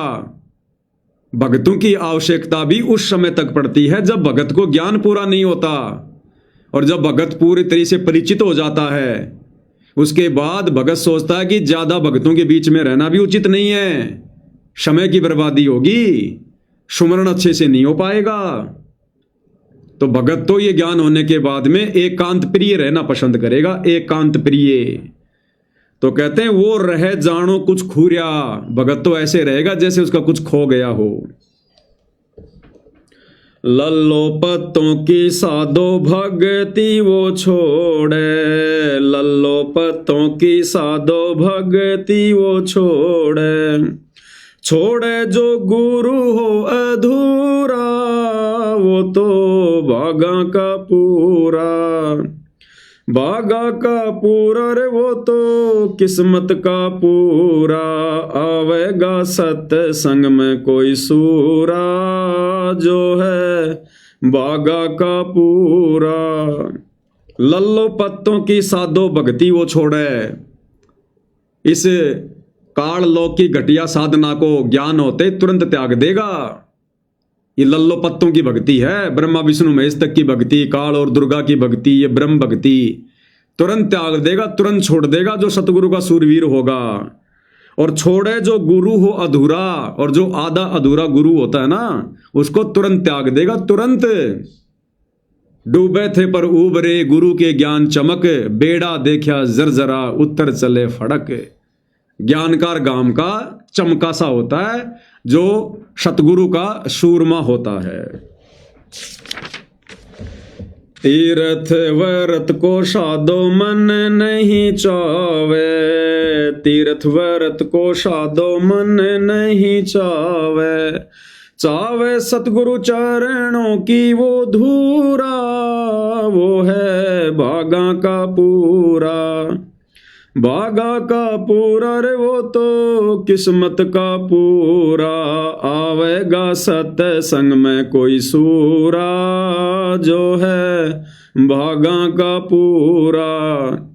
सतगुरु का सतज्ञान होने के बाद कहते हैं फिर वो तीर्थ व्रत, ये ओछी साधना, घटिया साधना, आदि अधूरी काल ब्रह्म की साधना, 3 लोक तक की आदि अधूरी साधना, इसको तुरंत त्याग देगा। और चावे सतगुरु चरणों की वो धूरा, वो तो अपने सतगुरुदेव भगवान के चरणों की धूल चाहेगा। अब सतगुरु के चरणों की धूल क्या है? सतगुरु के द्वारा दी भक्ति मर्यादा में रह के करना, सतगुरु सेवा करना, ये सतगुरु के चरणों की धूल है। यानी उसका ध्यान सदा अपने गुरुदेव की भक्ति में, उनके चरणों में रहेगा। सांग सनीमा साधो कब हूं ना देखे, सांग सनीमा साधो कब हूं ना देखे। देखे वो घटे ही माही जहूरा, वो है भागा का पूरा। भागा का पूरा रे वो तो किस्मत का पूरा। आवेगा सत्संग में कोई सूरा, जो है भागा का पूरा। फिर जो सतगुरु का सूरवीर भगत होता है, उसकी क्या खासियत है, क्या उसकी पहचान है? सांग सनीमा साधो कबू न देखे। ये दुनिया का सांग सनीमा, नाचना गाना, ये भगत को अच्छा भी नहीं लगेगा, नजर उठा के भी नहीं देखेगा। अगर कानों में आवाज भी आ गई तो अच्छा सा नहीं लगेगा कि भाई यहां से निकल ले तुरंत। सांग सनीमा साधो कबू न देखे। और हमारे सतलोक आश्रम से जुड़े भाई बहन खुद अपने गुरुजी के प्रोग्राम में लड़कियां नचवा रहे हैं, म्यूजिक बजवा रहे हैं, रागनियां गवा रहे हैं। तो ये सतलोक आश्रम से जुड़े भाई बहन और सतगुरु रामपाल जी का कलयुगी परिवार, जो हरियाणा में इन मान सम्मान के कार्यक्रमों में जो लड़कियां लेकर आया लोगों के मनोरंजन के लिए, वो गांव वाले लेकर नहीं आए थे। वो लड़कियां नाचने वाली, रागनी गाने वाली, गांव वाले तो चवन्नी भी बर्बाद नहीं किए। गांव वालों को वहां तक आने में जो डीजल लगाना ट्रैक्टरों का, वो भी सतगुरु रामपाल जी के परिवार ने दिया। तो ये नाचने गाने वाली लड़कियों की व्यवस्था सतगुरु रामपाल जी के परिवार ने करवाई थी। तो बताओ, ये तो सांग सनीमा खुद देखना तो छोड़ो, दुनिया को दिखा रहे हैं। तो भाई ये लोग सतगुरु के शूरवीर हंस नहीं है। देखे वो घटे ही माही जहूरा, वो है भागा का पूरा। अब जो सतगुरु का सूरवीर भगत है वो क्या देखता है? वो अपने घट के अंदर, अपने शरीर के अंदर वो भक्ति के नजारे देखता है। कैसे देखता है? सतगुरु की भक्ति करके, यानी उसको आनंद आएगा। वो सदा अपने सतगुरु की भक्ति में मस्त रहेगा। राम नाम की बूरा उसका आनंद लेता रहेगा, सदा सुमरण करता रहेगा। वो है सतगुरु का असली सूरवीर भगत है। भली बुरी साधो सब की वो सुनता, भली बुरी साधो सब की वो सुनता। लोक लाज बगावे वो दूरा, वो है भागा का पूरा। भागा का पूरा रे वो तो किस्मत का पूरा। आवेगा सत्संग में कोई सूरा, जो है भागा का पूरा। फिर क्या विशेषता बताई सतगुरु के सूरवीर भगत की? भली बुरी साधो सबकी वो सुनता। सतगुरु का सच्चा भगत, सूरवीर भगत, वो दुनिया की भली बुरी बातें सह हर सुन लेता है। सुनने का मतलब है वो ध्यान नहीं देता उनके तरफ। ये क्या पता इन नादानों को, इन बालकों को भक्ति मार्ग के विषय में, मेरे सतगुरुदेव भगवान के विषय में क्या जाने ये कल का बच्चा, ये नादान बालक। वो ध्यान नहीं देता किसी की बातों पर, चाहे उसके बारे में कोई कुछ भला बुरा कहे, चाहे उसके गुरु के बारे में कुछ भला बुरा कहे। वो अपनी मस्ती में मस्त रहता है कि मेरा गुरु तो साक्षात परमात्मा है, दुनिया चाहकर भी उसके दामन पे दाग नहीं लगा सकती। और मैं भगत यदि अपने गुरुजी की नजरों में पाक साफ हूं तो दुनिया चाहे कितना ही दाग लगाए कोई फर्क नहीं पड़ता। तो वो मस्त मौला रहता है वो दुनिया की तरफ से। भली बुरी साधो सबकी वो सुनता। जबकि देख लो शतलोक आश्रमों से जुड़े भाई बहन, गुरु का परिवार, कभी आर्य समाज का कोई व्यक्ति सतगुरु रामपाल जी पर टिप्पणी कर देता है तो ये लोग रोडों पर आ जाते हैं, वीडियो बनाने लग जाते हैं, उसने ऐसा क्यों बोल दिया, मुकदमा करेंगे। अभी 5-7 रोज पहले एक अंजलि आर्या नाम की एक बहन ने सतगुरु रामपाल जी को लेकर वही घिसी पीटी बातें जो हरियाणा में जो प्रचलित हैं, वो 4 बात उसने बोल दी। देखो कैसे सतलोक आश्रमों से जुड़ी माता बहनें रोड पे आके उसका विरोध कर रही है, मुकदमा करेंगे उसके ऊपर। तो ये सतगुरु के सच्चे सूरवीर भगत के लक्षण नहीं है। सतगुरु क्या कह रहे हैं कि मेरा जो सूरवीर भगत होगा वो क्या होगा? भली बुरी साधो सबकी वो सुनता और लोक लाज बगावे वो दूरा। ये लोक लाज को उखाड़ के फेंक देगा कि हमने समाज नहीं चाहिए, हमने सतगुरु चाहिए। समाज की जो भी परंपरा, जो भी व्यवस्था भक्ति में बाधक है, 2 मिनट में उखाड़ के फेंक देगा कि भैया सतगुरु चाहिए, समाज मुझे कुछ नहीं दे सकता, समाज मुझे लक 84 से बाहर नहीं निकाल सकता, जन्म मरण से पीछा नहीं छुड़वा सकता। ढोले डरामे साधो जग के ना सुनता, ढोले डरामे साधो जग के ना सुनता। सुने वो अनहद तूरा जो है भागा का पूरा। भागा का पूरा रे वो तो किस्मत का पूरा। आवेगा सत्संग में कोई सूरा जो है भागा का पूरा। फिर आगे क्या विशेषता बताई सतगुरु के सूरवीर संत की? ढोल ड्रामे साधो जग के ना सुनता। ये दुनियादारी के ढोल ड्रामे, नाचने गाने बजाने, इसमें भगत की रुचि नहीं होती है। और सतलोक आश्रमों से जुड़े भाई बहन, गुरु का परिवार, ये तो सतलोक आश्रमों में भी फिल्में बना बना के, गाने लगा लगा के, बैकग्राउंड में म्यूजिक लगा लगा के और भक्तों को सुना रहे हैं।